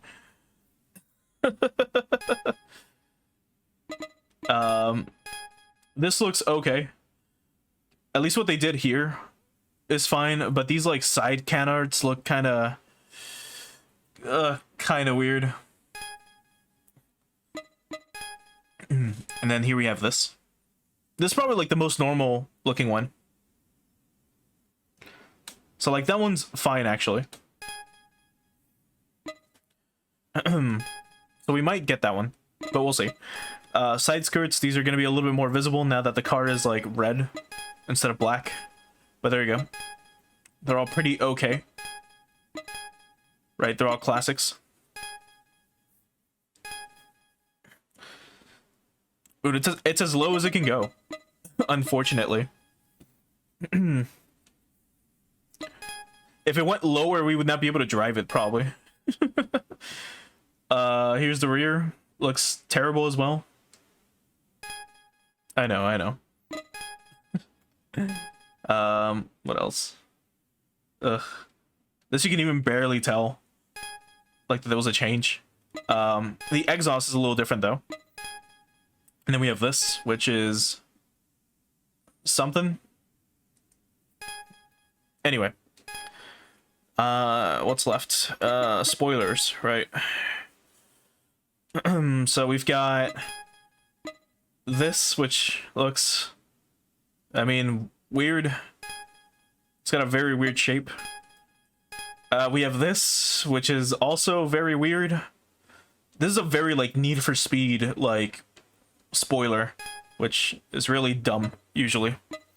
And then this as well is, like, that is just absurd. Like, I wish we could get, like, a little duckbill kind of like with the other 8.6. But this looks outrageous, dude. This fucking spoiler is wider than the car. Like it's crazy. Like it's wider than the car. Oh, that looks so fucking stupid. Anyway, I don't think we've unlocked a new neon. I think we're still... Yeah, it's just this. We're not gonna put neon on the car. I think we got new calipers, though. Will we get it? Calipers? Do we want different calipers? No, not really. What about rotors? Same thing, right? Yep, same ones. We'll pass. Again, that's all just cosmetic. Wheels, we might get a new ones, though. I really don't like the, like, stock GT86 wheels. They're all kind of weird. Let's see. Not BBSs. Not fabulous. NKs, no. Definitely not hot stuffs. This might suit it, actually. Like, these are okay.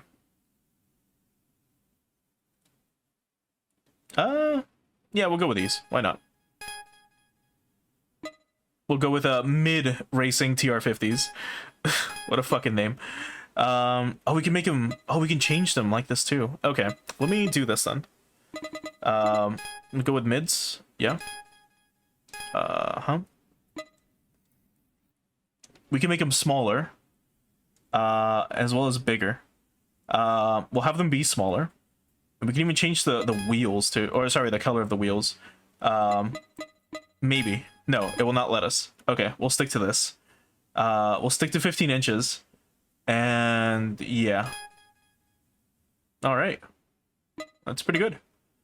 Let me see if I can do this, actually. Yeah, I can remove the okay, never mind. Let's just do this again. Just real quick. Anyway, we'll do, again. Mitts, this, 15ers, and then that's it. Okay. Cool. Just a very small change. We're not going to change the color of it yet. Vinyls for the wings? That's so dumb. Was there anything else here? Hold on. Oh yeah, rival emblems, which we've unlocked. Here's Quicks. If you wanna see their like logo. Actually, wait. Let me put it on the side of the car. Here on the on the right, it doesn't matter. Okay. So here's the Quicks logo, which is, again, it's like a bee and like an otter or something, a ferret. It's a very weird one. Departures is a classic as fuck looking thing. But again, this logo has been around since like 1997. Challengers is just mountains, right? Because that's their whole thing. Like, they all come from a mountain pass, and they challenge people on the highway. Rolling Master, which is again just like a wave. What else? What was his name? Golden Boy? No, Crimson Boy. And then the last one, which is Polaris's logo here. Anyway. Alright, let's move on.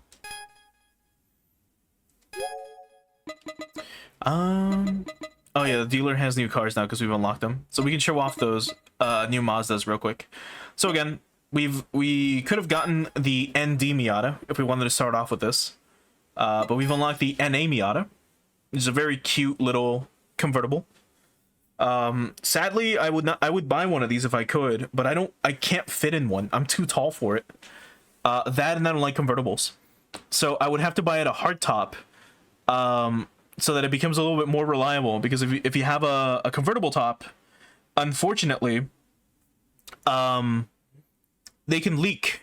Like, you know, if it gets tattered or damaged, it can leak. So then that's fucking terrible. But so like, since I can't fit in one because I'm too tall for it, I would need to have the top down, and then since I don't want a convertible, I would have to give it a hard top, meaning that I would have to like be sitting like a grasshopper in order to fit inside of this fucking vehicle, and be able to drive it. Like, even with my car, which again is a 1990 Toyota Celica, like whenever I get in, like my legs are so long that I have to like kind of crack them in order to be able to like get them under the steering wheel, even if the steering wheel is already kind of lifted a little bit, and the seat's all the way back, just because of how long my legs are. But luckily I fit nicely in that car. Like once I'm in, I'm good. But like getting in is a little annoying. And then we have this, the Excella, which is, it's something. If you really want one of these, which apparently, like, these cars are very popular in Japan. Like, this style of vehicle, it's kind of like a hatchback, sort of, but it's like it's a 4-door hatchback. It's a little too long to be one, but they're pretty popular, like compared to like Miatas and all that stuff. Like, they're pretty popular with the current youth in Japan, which is interesting. But all right.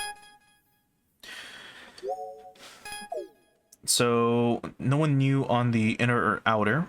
So let's see if we can go this way and then wait and then see who we can challenge that's gonna be right behind us.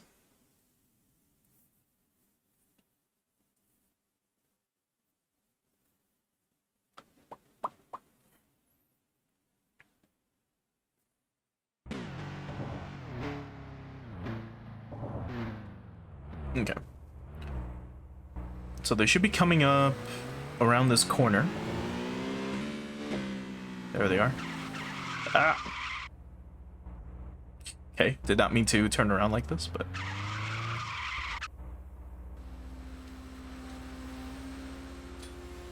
Oh, there they go. And it's another Miata. Is it an NB? It is. NB Miatas, in my opinion, look horrible from the front. Like the front headlights on these Miatas are mortifying. I don't know how we got like weird looking Miata fronts compared to the NA. Like, the NA Miata is one of the cutest cars out there, because with its pop-up headlights up, it looks like a creature that is happy to see you. But the NB Miata looks like some squinting gremlin, which I don't like. And then the NC Miata, it looks like it has chubby cheeks. And then the ND Miata, which is the last one that has been released, looks like another gremlin, but with like sharper eyes. If that makes sense. Okay, I don't think there's gonna be anyone else here. Let's go back. And then we're gonna come back out again.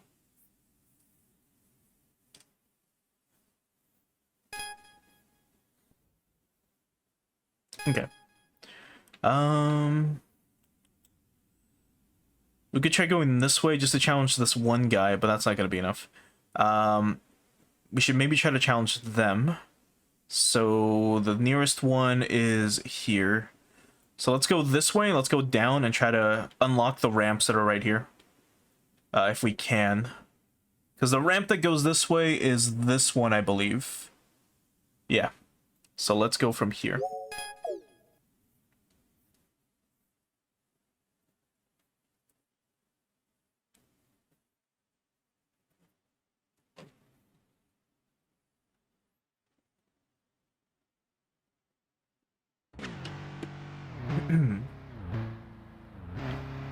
Okay.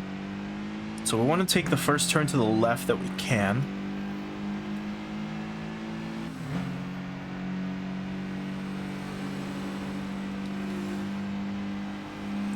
We could probably challenge someone, actually.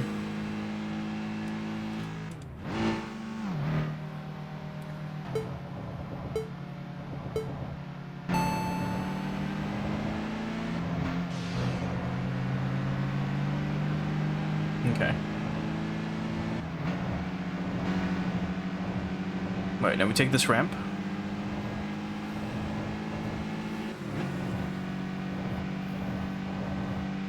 And let's try to unlock the ramp that goes this way.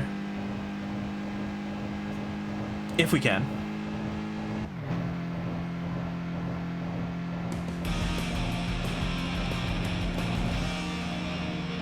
And it should be this as well.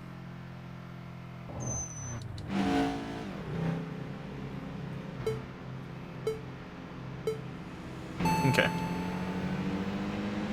Although we've been here before, so why isn't this unlocked?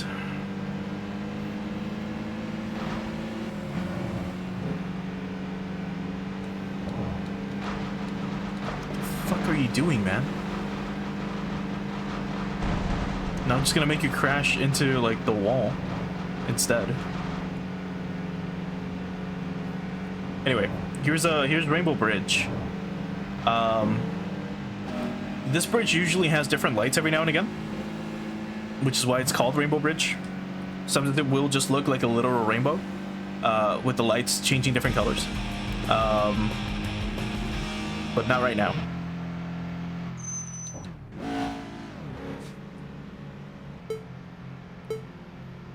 But it's really pretty. So you should look up images if you can of the Rainbow Bridge in Tokyo, just to get an idea of like what it's like.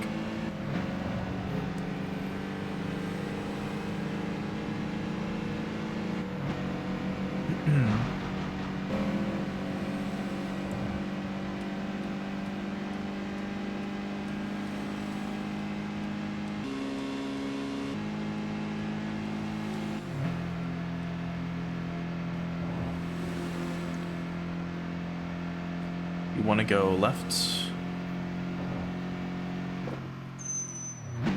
Ah!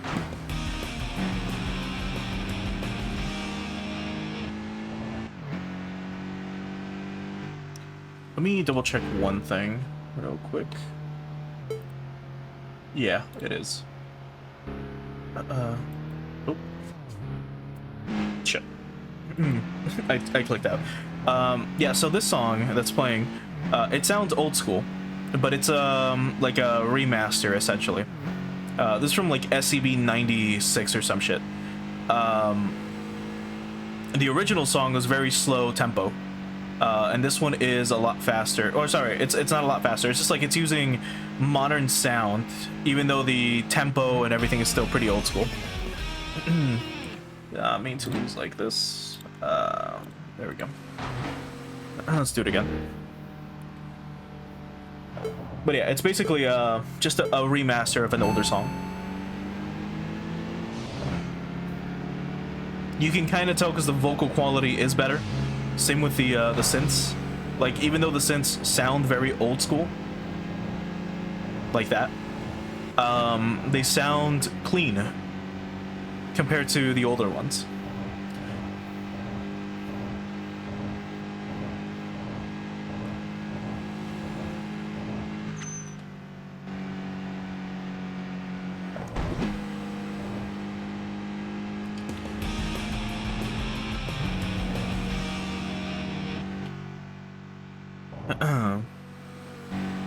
Now those sounds that you hear sometimes, like when the voice gets distorted or repeated a few times, back in the day, whenever DJs would play these songs live on the radio, they would do their own custom non-stop mega mixes, and the way they would do them was really interesting. Oh, there's two rivals here.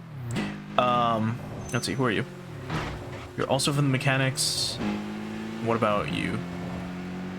You are from some other team. Alright, let's challenge the dude in the Miata. Anyway, the way these guys would do these like non-stop mega mixes is they would have turntables. Right? A turntable, for those of you that are under the age of 20, is basically a machine that spins a record. And a record is like a CD. And a CD is like a physical disc. I'm kidding. I'm sure kids nowadays know what a fucking CD is. But anyway, records are big. They're like, you know, the size of a pizza. And it would have grooves on them, and then basically a needle would like scratch it, or what would be placed on top of it, and then it would like read the music that's engraved into the grooves, right? Anyway, the way they would handle these like non-stop mega mixes, the way they would make them is they would have the songs play, and they would like, you know, whip them back and forth. Like they would grab the disc and like move it forwards and backwards a few times to repeat the phrase over and over again, like 3 or 4 times, and then they would immediately take the disc out and they would play another one. It was crazy. Like the way they would handle it was insane. Like the way they do all this shit was crazy. You would have a dude running back and forth all over the place in this little like radio station. Captain Industrial. Oh no, what a name. Dude has the Captain America shield on his roof. And then he's got a red, white, and blue color scheme. That's fucking funny. But anyway, like this dude would have like let's go to the outer loop actually. This dude would have like 3 or 4 turntables playing at once, right? Like active at once. One would be playing the song or the music, and then the other one would have like the lyrics or the vocals, the vocal track, I mean. It was pretty crazy how they would do this. But this was like way back in the 90s when they would do this live on the radio, and it would only happen in certain places. I think it was mainly in Japan, because I don't believe Eurobeat ever played in like the radio, like ever, outside of Japan. Maybe in Italy, I don't know. I actually can't speak on that behalf. This is light up. It's lit up. You know what, let's go to that parking area then. I guess someone maybe wants to challenge us. Let's see.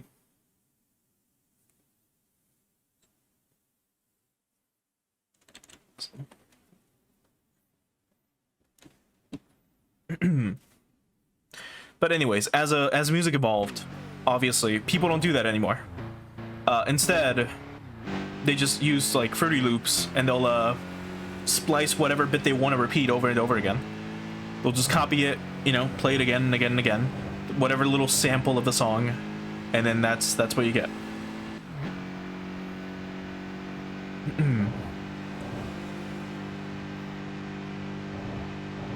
Which is honestly like a lot easier, especially compared to back then. All right, let's see if we can find the parking area. It's not this one, well, unless it doesn't matter. Let's see.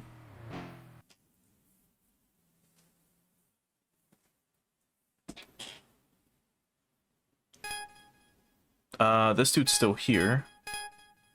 Oh yeah, there's a few other people. So, mechanic-looking man.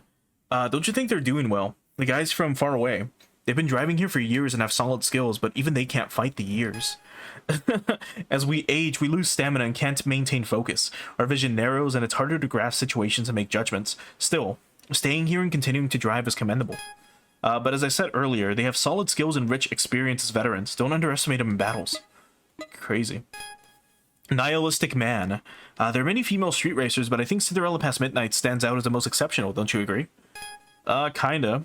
I don't remember if Dejected Angel was a man or a woman, because their name has changed a lot, and I don't fucking remember.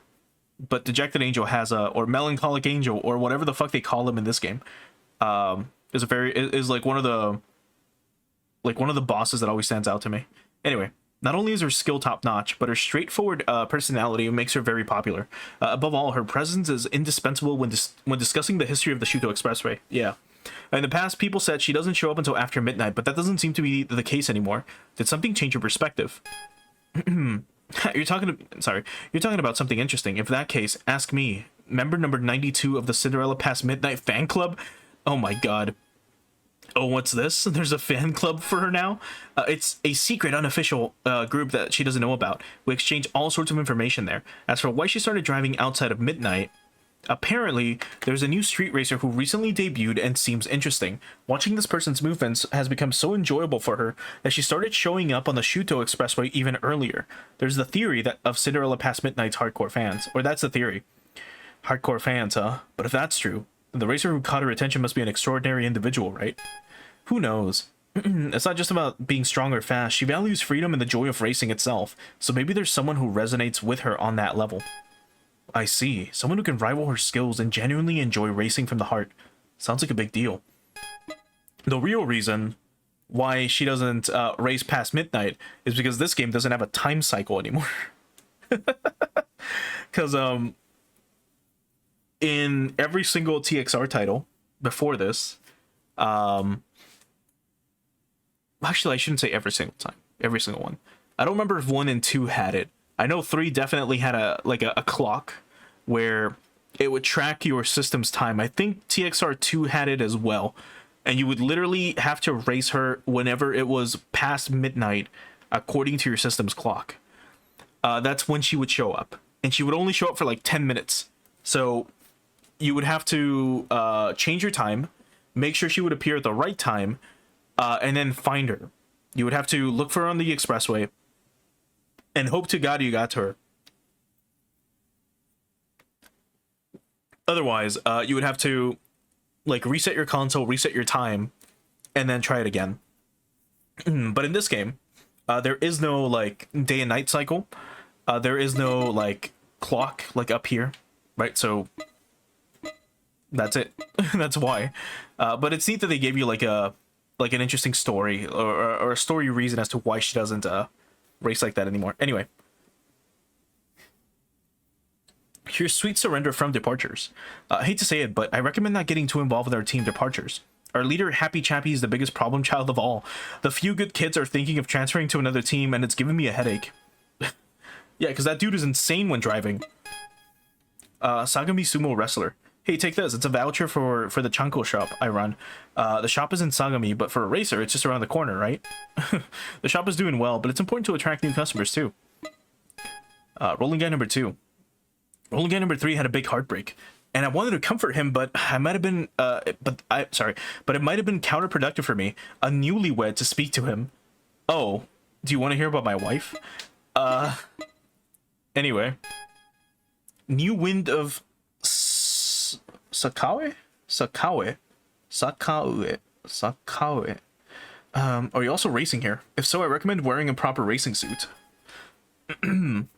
Indeed, not many people wear one around here, but I'm a professional racer. I want to face my machine in proper attire when I drive. To be honest, I think everyone should be required to wear one. But we're street racers. We're not racing in a circuit. But it makes sense, because I mean, those things like protect you from the heat and everything. Like if you happen to crash and your car's on fire, it should protect you.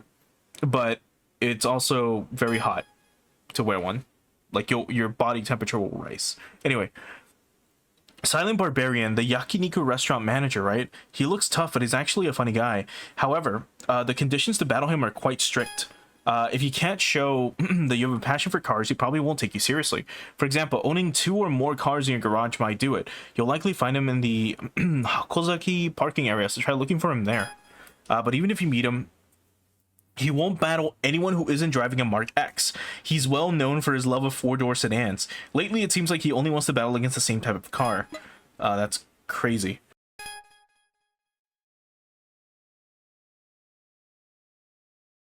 Because that dude, I don't remember him much from the past games, but at least that's a condition. So you need to have more than 2 cars, and then you need to have a Mark X, which, in order to even get that, you have to fight I don't know how many bosses, dude. Anyway, talkative man.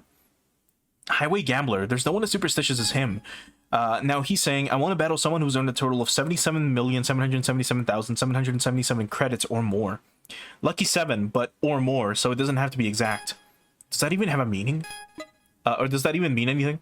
And it's mainly so that, you know, you have a chance to actually race him. Imagine needing to have exactly 7777777 fucking credits. Like the calculations you would need to do to even like achieve that. Anyway, Give me like another minute, and I'll be right back. All right, let's go out. So, I guess that is the parking area that we're in. There should be more parking areas, I think. Here's a speed trap. Oh, there's a boss, actually. Here. Or it might be a wanderer. There's Trans Drive and Playful Gentleman, which we haven't encountered yet. Okay.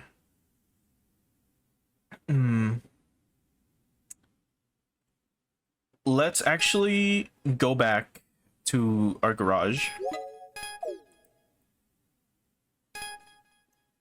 And let's see if that wanderer, or whomever it is, this boss... I don't think this is the pizza guy. The Winds of Napoli.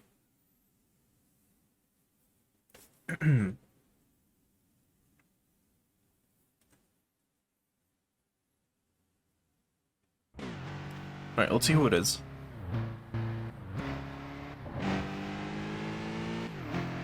But yeah, this song is also like a remaster.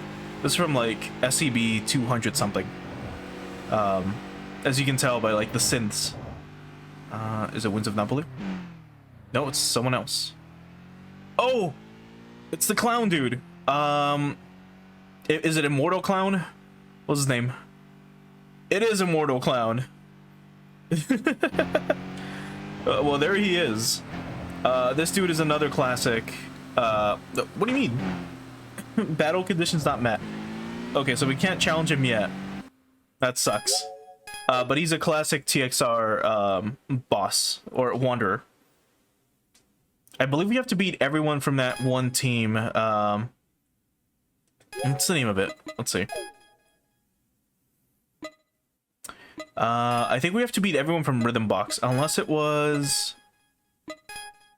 not Infinity. Not Fresh Market. Oh, here's info on some of the bosses. Again, we'll come back to this near the end of the stream. Is it Challengers? No, not Road Nuts. Yeah, no. I guess we haven't found them yet. I think it might be Rhythm Box. We'll see. Alright, in that case... now here's someone in the parking area. I don't think we can go straight to it, can we? Oh, we can. We can go straight to the parking area. Okay, that's neat. Okay, well, let's see. Let's talk to the Perceptive Man real quick. Immortal Clown is a rare racer who, who's a circus member. He appears before those who defeated Road Knots, but even the Road Knots members don't know why. It's probably because he transferred schools a lot as a child due to the circus and had few friends, so he admires the youth of the Road Knots members and wants to protect them. What? Okay, well, here's Happy Chappy. Yeah, he is a dude. Hey, are you stepping on the accelerator? It's a place where you can legally... speed. You gotta go full throttle or it's a waste. No wonder people are fucking leaving. Alright, let's leave. Okay, let's enter course. Or actually, no, let's go back. But there's Immortal Clown. I'm glad that his little, like, icon is available. So yeah, so we have to defeat more members. So let's leave. Let's go back to our garage. No, wait. Wrong one. There we go. Okay. Let's start actually doing the other route here. So, we've done the inner route this way. But is there anyone else? No, I really don't want to start tackling the one gun area. It's gonna be a nightmare. Because look at how far away all the rivals are, right? Like, here's one. And then you have to keep going this way. There's 2. 3. 4. I guess if we do it the other way.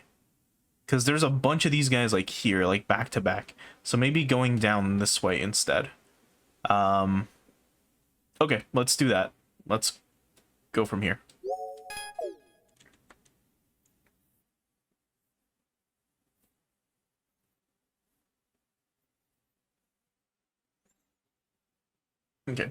we'll probably go for a little bit longer. I want to say maybe like 20-30 more minutes. Because we've been streaming for almost 4 hours, which is crazy. I haven't done this in a while. But this game is just a lot of fun. Like, time flies by. And again, we've only defeated like 3 or 4 teams and it's been 4 hours. There's so much, like, there's so much content in this game. It's insane. And we should be challenging people. You challenge Captain Industrial again, why not? Let's see what happens.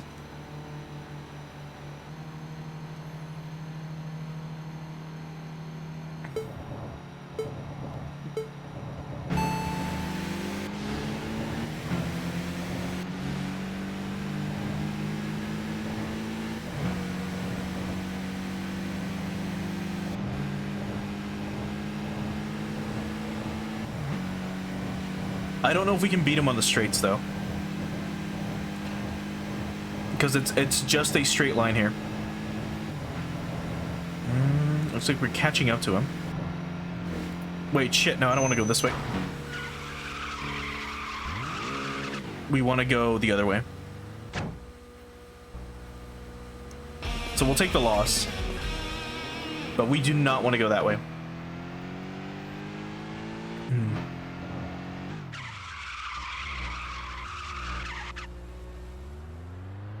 We wanted to go this way.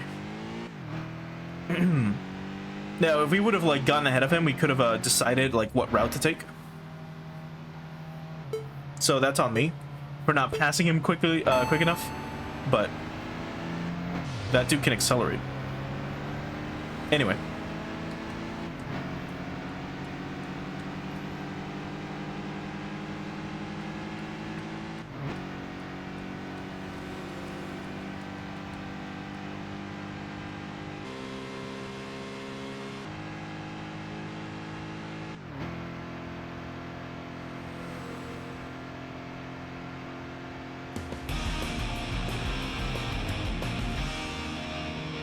Okay, the next rival is up ahead.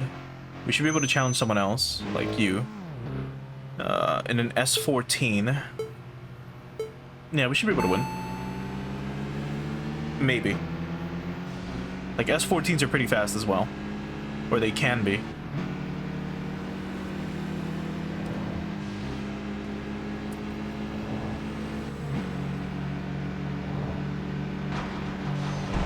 Motherfucker. Look at him. God damn, dude. Alright, you wanna go? Go. Like, we'll catch up to him right now, but my god. So aggressive. Which doesn't make sense. I'm pretty sure the GT86 is fucking heavier than this thing. Than the S14. And he somehow was still able to win. What a cunt.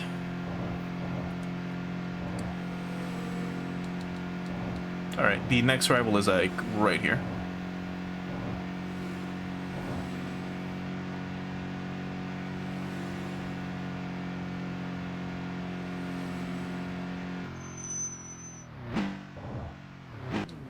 Alright, here we go. Oh, a Z32. Oh, fuck. Okay, well, these things are fast. Or at least tuned ones are. Like 280 horsepower, like right off the bat. I'm shocked we got ahead and he crashed, so. Or, well, he bumped into the 8.6, so that's fine. Oh.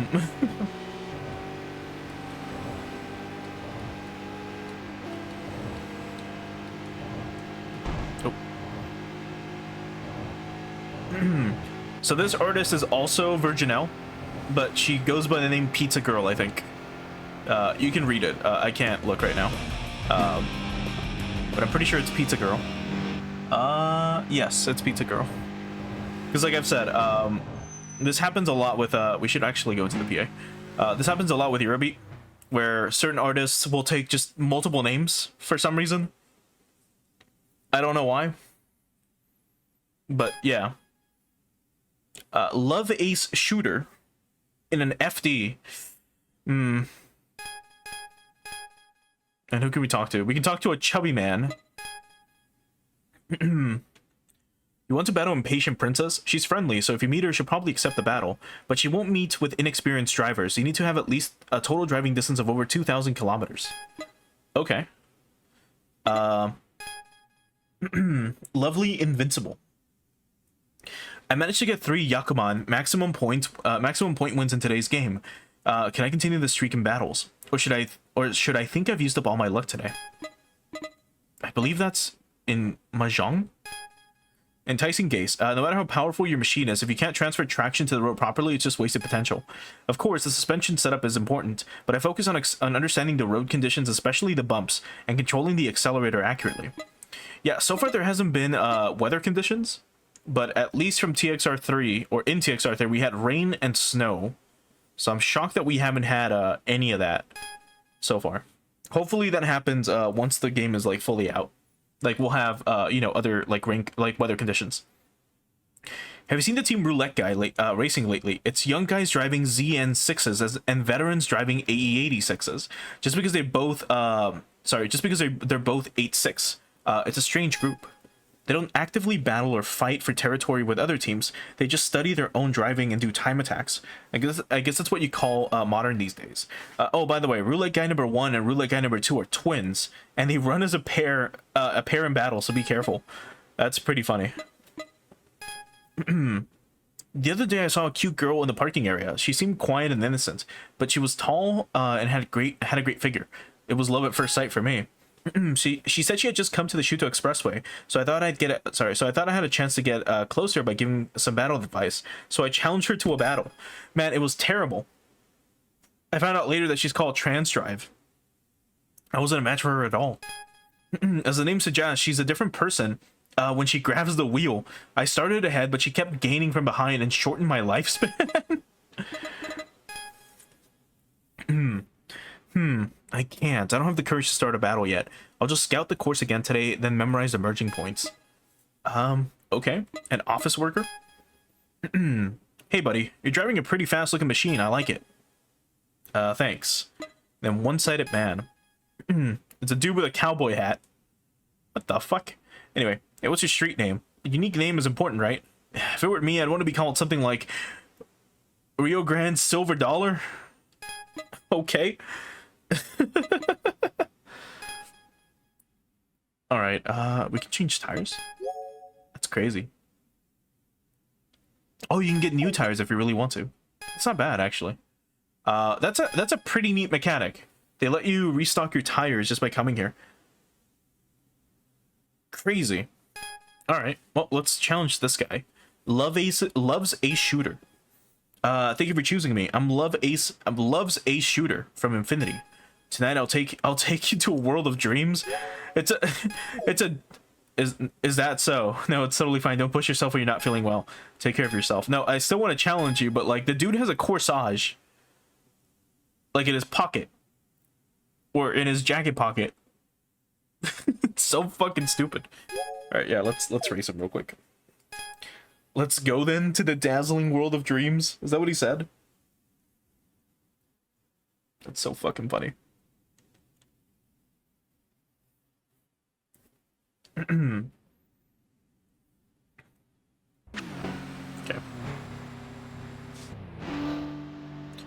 Oh boy. Can we beat an FD?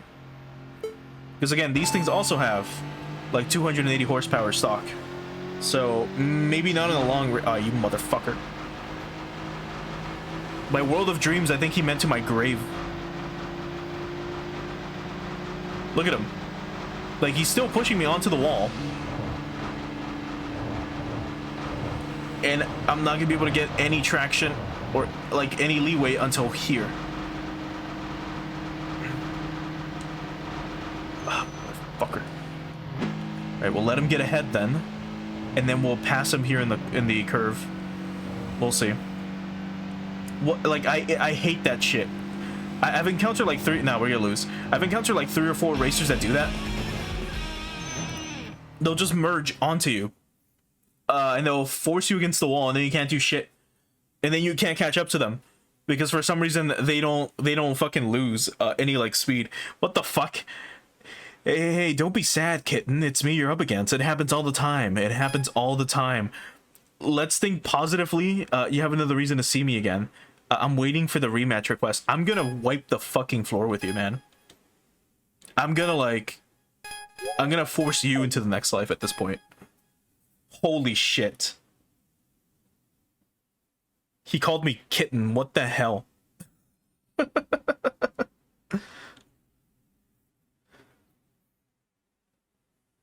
God, that's so cringe.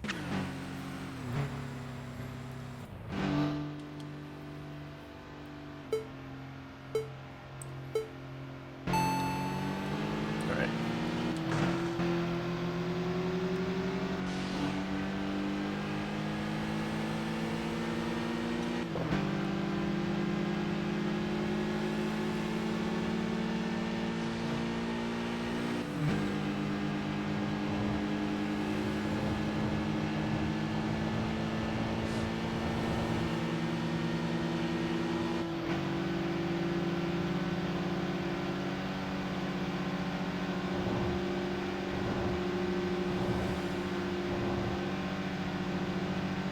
So this fight's been going on for a little too long already.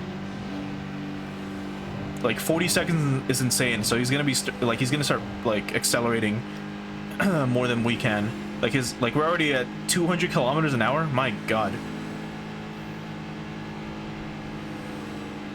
But he might lose some speed here in the curves. We'll see.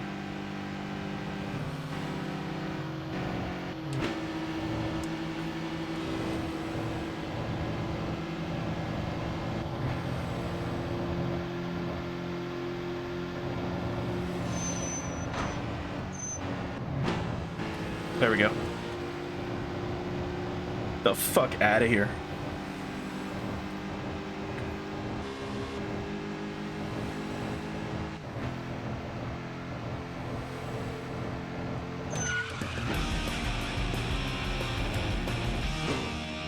What a fucking cunt.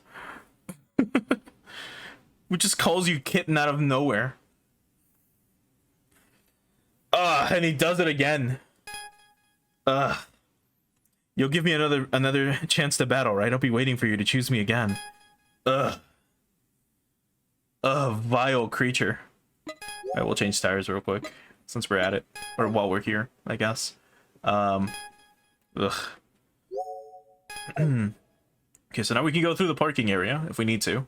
But we should have... Yeah, there's one rival here and another one down there. So they're all pretty consistently, you know, like, near each other.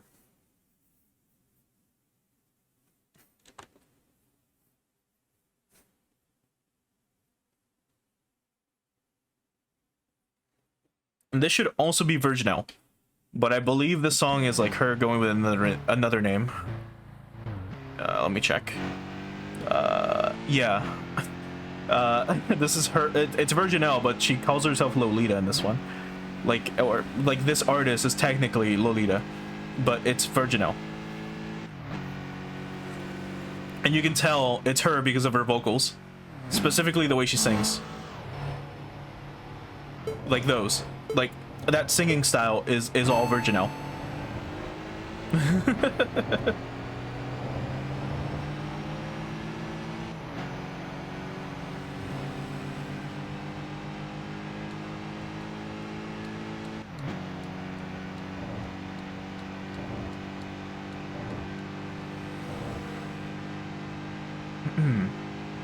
Alright. But also, this has been an interesting, like, streaming experiment overall. Again, I'm only streaming to Kick right now. Normally, we'd be streaming to both Twitch and Kick. But since we're listening to, you know, Eurobeat, and Twitch is being, like, gay as hell about it, we can't. But... but yeah, so far, like, I've had no issues, like, streaming. So it might just be, like, a thing with the restream being a pain in the ass. Because, like, my upload speeds were fine, and for the most part, they are good.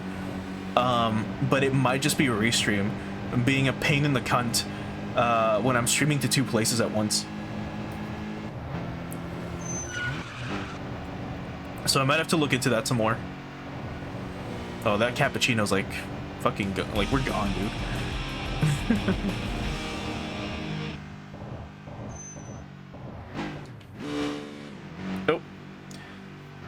Another 8.6. But is it an 8.6 or it's not? It's a BRZ. Ugh, gross. Well, mind you, like we're driving the same car. That's I don't remember if I mentioned that, but yeah. So this car again was made in collaboration with Subaru, and Toyota, or by Toyota in collaboration with Subaru. And there's two versions of the car out there. You have the Toyota GT86, and then you have the Subaru BRZ, which is, it's the exact same car. It just has a different, like, badge. From what I remember, there's no difference. They both have boxer engines. And yeah. If one would have had an inline 6 or an inline 4 or something, if the Toyota one would have had that, it would have made it infinitely better. But sadly, it doesn't have one. It has a fucking boxer engine instead. Which is lame. In my opinion, I just don't like flat 4s or flat 6s. But anyway, our next rival is up ahead. And that's a GTO. Oh my god. Can we even beat this? Like, that's another fucking strong vehicle. With a raw, like, 280 horsepower, like, right off the bat. The main downside to it is that it's a fucking boat. It's very heavy.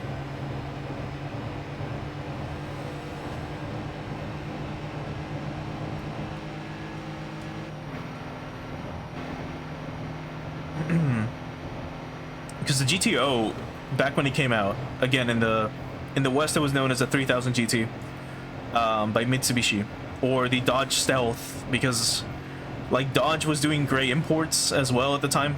Yeah, no, this thing's way too fast. Maybe he'll do something stupid. But the Mitsubishi GTO was like one of the most technologically advanced cars of its time. Yeah, we lost. But it had one huge downside, which was that all those technological advances made the car way heavier than normal. So because it was way heavier, it made it much slower. So its acceleration was not great. And the car looks incredible. It's a very nice, sleek, like 90s vehicle. But well, that in the first generation also had pop-up headlights. But unfortunately, again, it was way too heavy. Like the car is incredibly heavy. But it had some really cool, like, just things that weren't common in like just road vehicles, like active aero, for example, where the wing would stabilize itself. For example, whenever you were driving, it would kind of adjust depending on like what the wind was like, and that was really fucking cool. And it unfortunately made it like really heavy. But when it was being designed, like the Mitsubishi XX were like, hey, how much money, like what's the limit on this shit? And then they were all like snorting coke and we're like, there is no limit. Go nuts and make like the best vehicle out there. And then they did, but it was just too slow. Oh, sorry, it was too heavy. Not too slow, it was just too heavy for it to actually be competitively viable. So then they were like, fuck it, I guess we're gonna have to stick to our Lancers, and then that's what they were working with. Alright, here's Playful Gentleman. See if we can challenge him. We can. Alright, let's beat his ass. Maybe.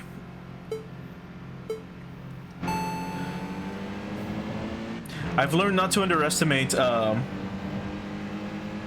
like hatchbacks in recent time.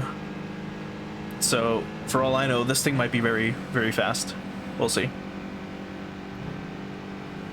He is getting ahead, though. But we're also going up. But now that we're going down,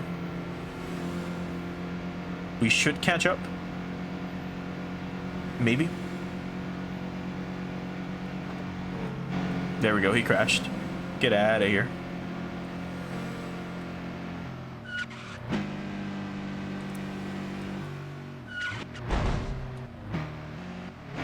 Okay, okay. I gotta stay ahead of him. And I gotta make sure to block him.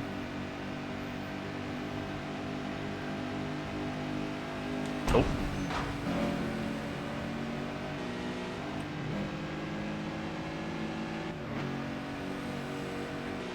Alright, get owned. Alright, there goes Playful Gentleman.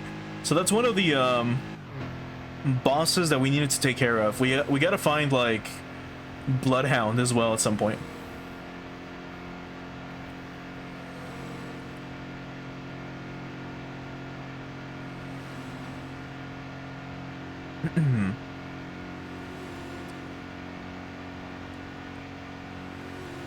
God, this area looks so beautiful as well. Like, it looked really nice on the PS2, but it looks so fucking nice here as well. Gol Nagashima. What a name. Anyway, there's 3 lanes here, so these guys cannot block us, no matter what. Or they can try, but they're gonna crash into a wall. And we're gonna swerve to the left if they try that.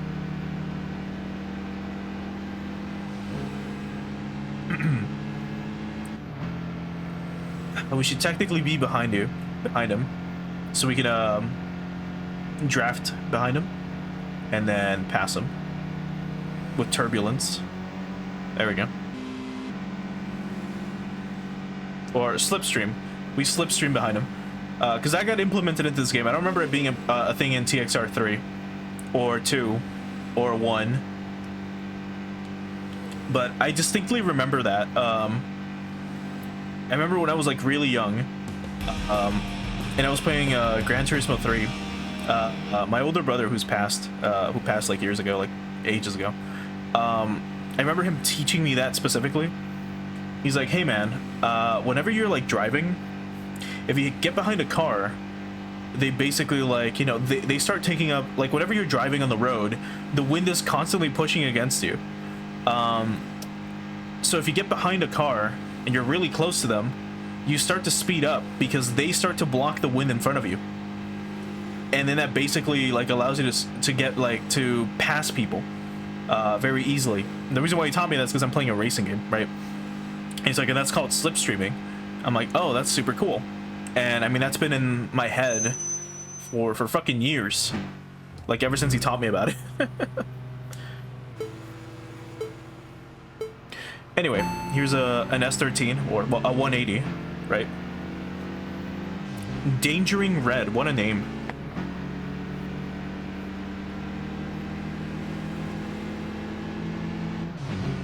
He also has a huge ass wing, which is really weird. Like that wing looks like straight out of like Need for Speed, which is not a compliment. Like it looks straight out of Need for Speed, parentheses derogatory. Anyway, like I'm shocked that we're able to handle these races though, for reals. Because again, like we're racing at 200 kilometers an hour already, which is insane.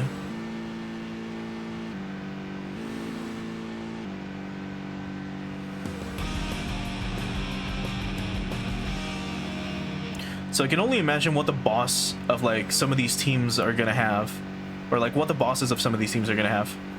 If they're gonna have some like R32s or Supras or some shit, or even RX-7s. Like it's terrifying to think about.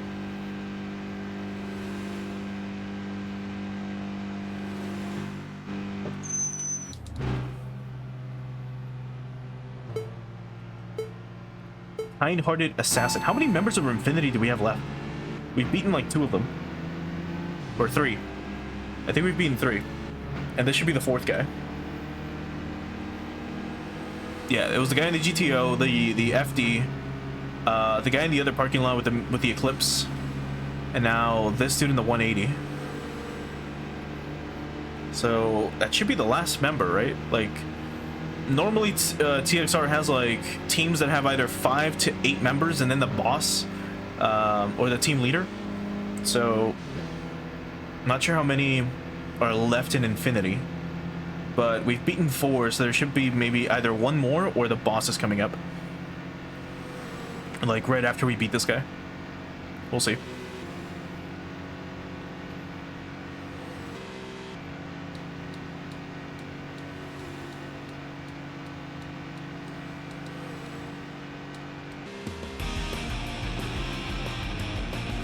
Let's see. Nope, there's still more members.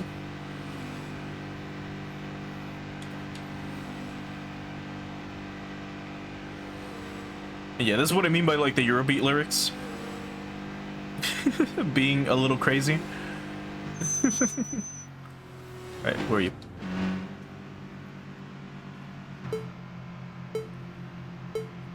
Jungle Tequila.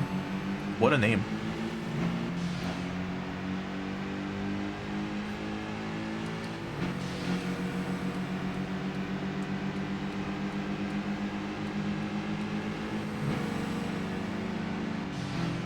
Oh, long run kicked in.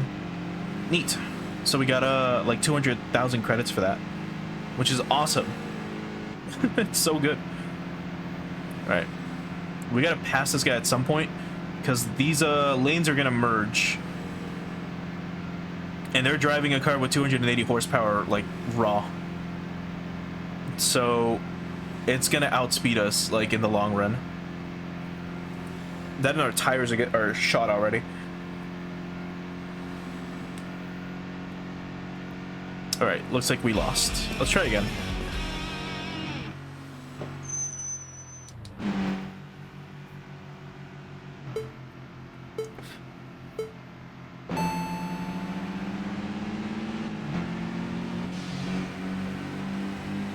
Okay, like we gotta pass him, and then we gotta like.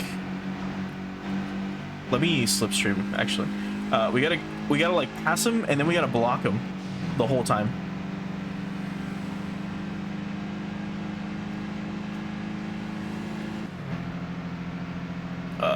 We're not close enough to slipstream.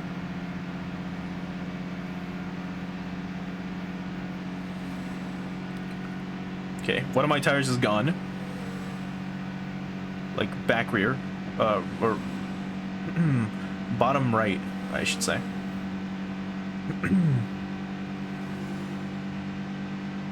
But we are catching up, so we should be able to slipstream and now pass him.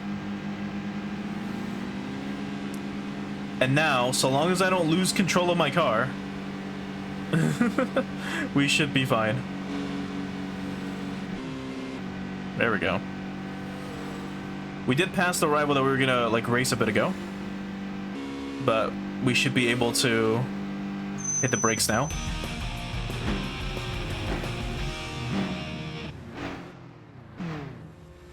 Okay, let's go back a bit.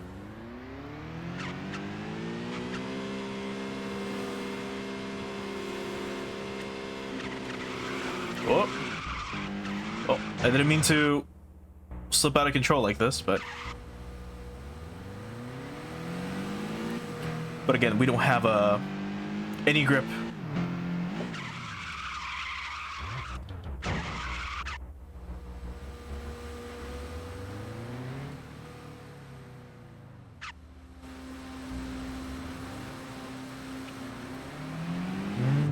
Army Joe in a Sylvia. Yeah, we should be able to pass this guy easily.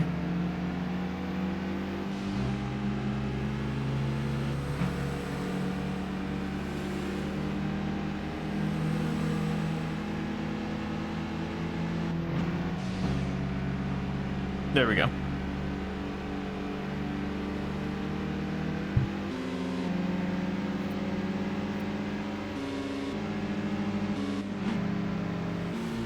Yeah, there we go.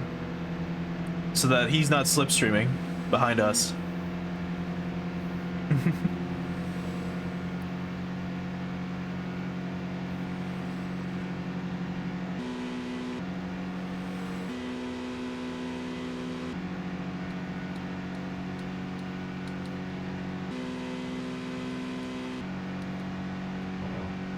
Okay. There's like a boss up ahead. Let's see if we can challenge them. If we don't know who they are. And then, if it is a boss we can fight, we'll try. And if we can't challenge them yet, then we'll probably get ready to call it here for tonight.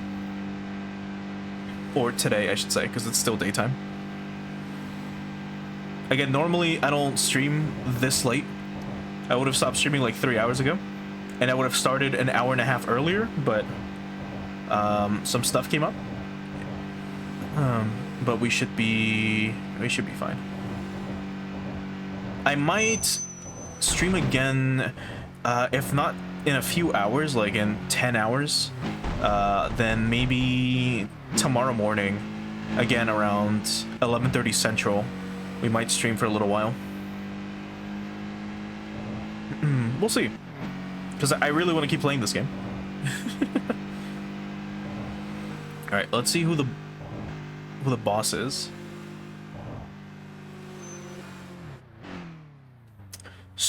Oh. Trans Drive. Can we challenge them?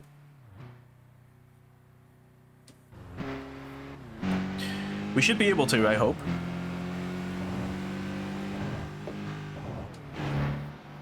Yep, we can. Good. Let's try to beat him. Or beat her if we can. Because she drives a Daihatsu Koppen. There's no way we're losing to this thing, right?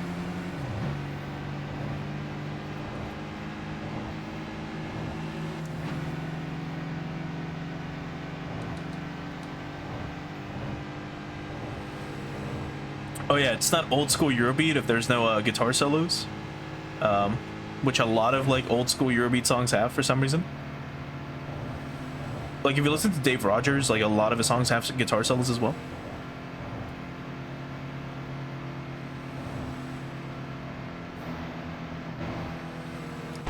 Fuck. I don't know if you saw that, but like I bumped into a corner. Like a sharp corner that was jutting out. And yeah, that just, we lost. Like it made me lose control. Alright, but let's try slipstreaming.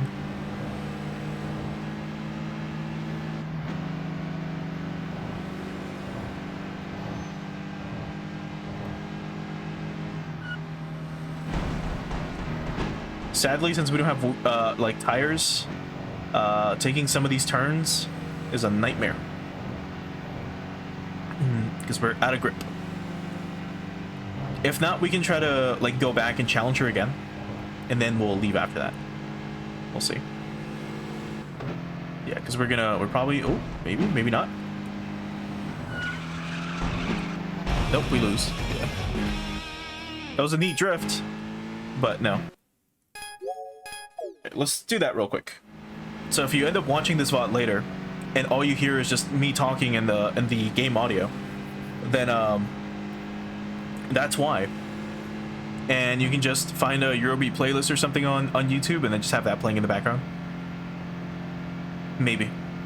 But also, we've been racing this chick for so long that our tires are literally shot. Which is a nightmare. Okay, I'm just gonna stop now.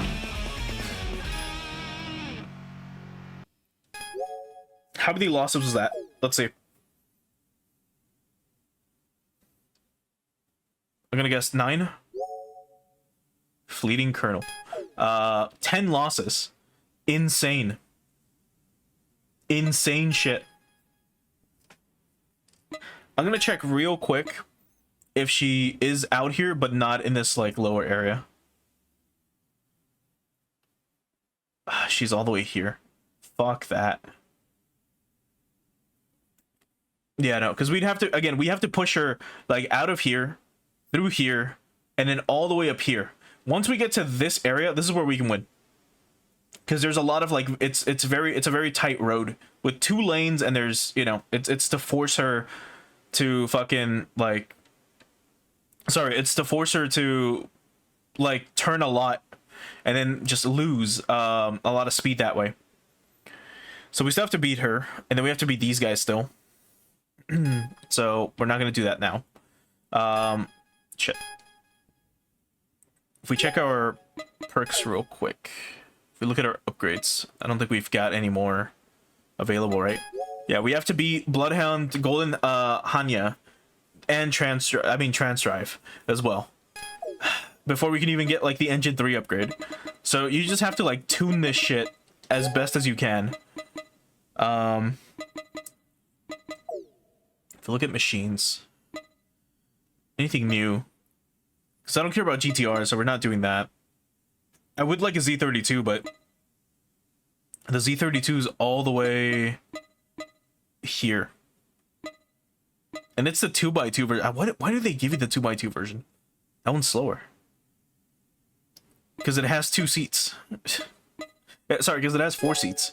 But it was specifically like changed so that it could have sorry, it was specifically changed so that there was more room in the back. Alright, I'm gonna have to mess with like the settings off stream for the transmission just to make sure that it's better. And then yeah. Maybe we'll continue tonight or maybe tomorrow morning. So let's get ready to wrap up the stream for tonight.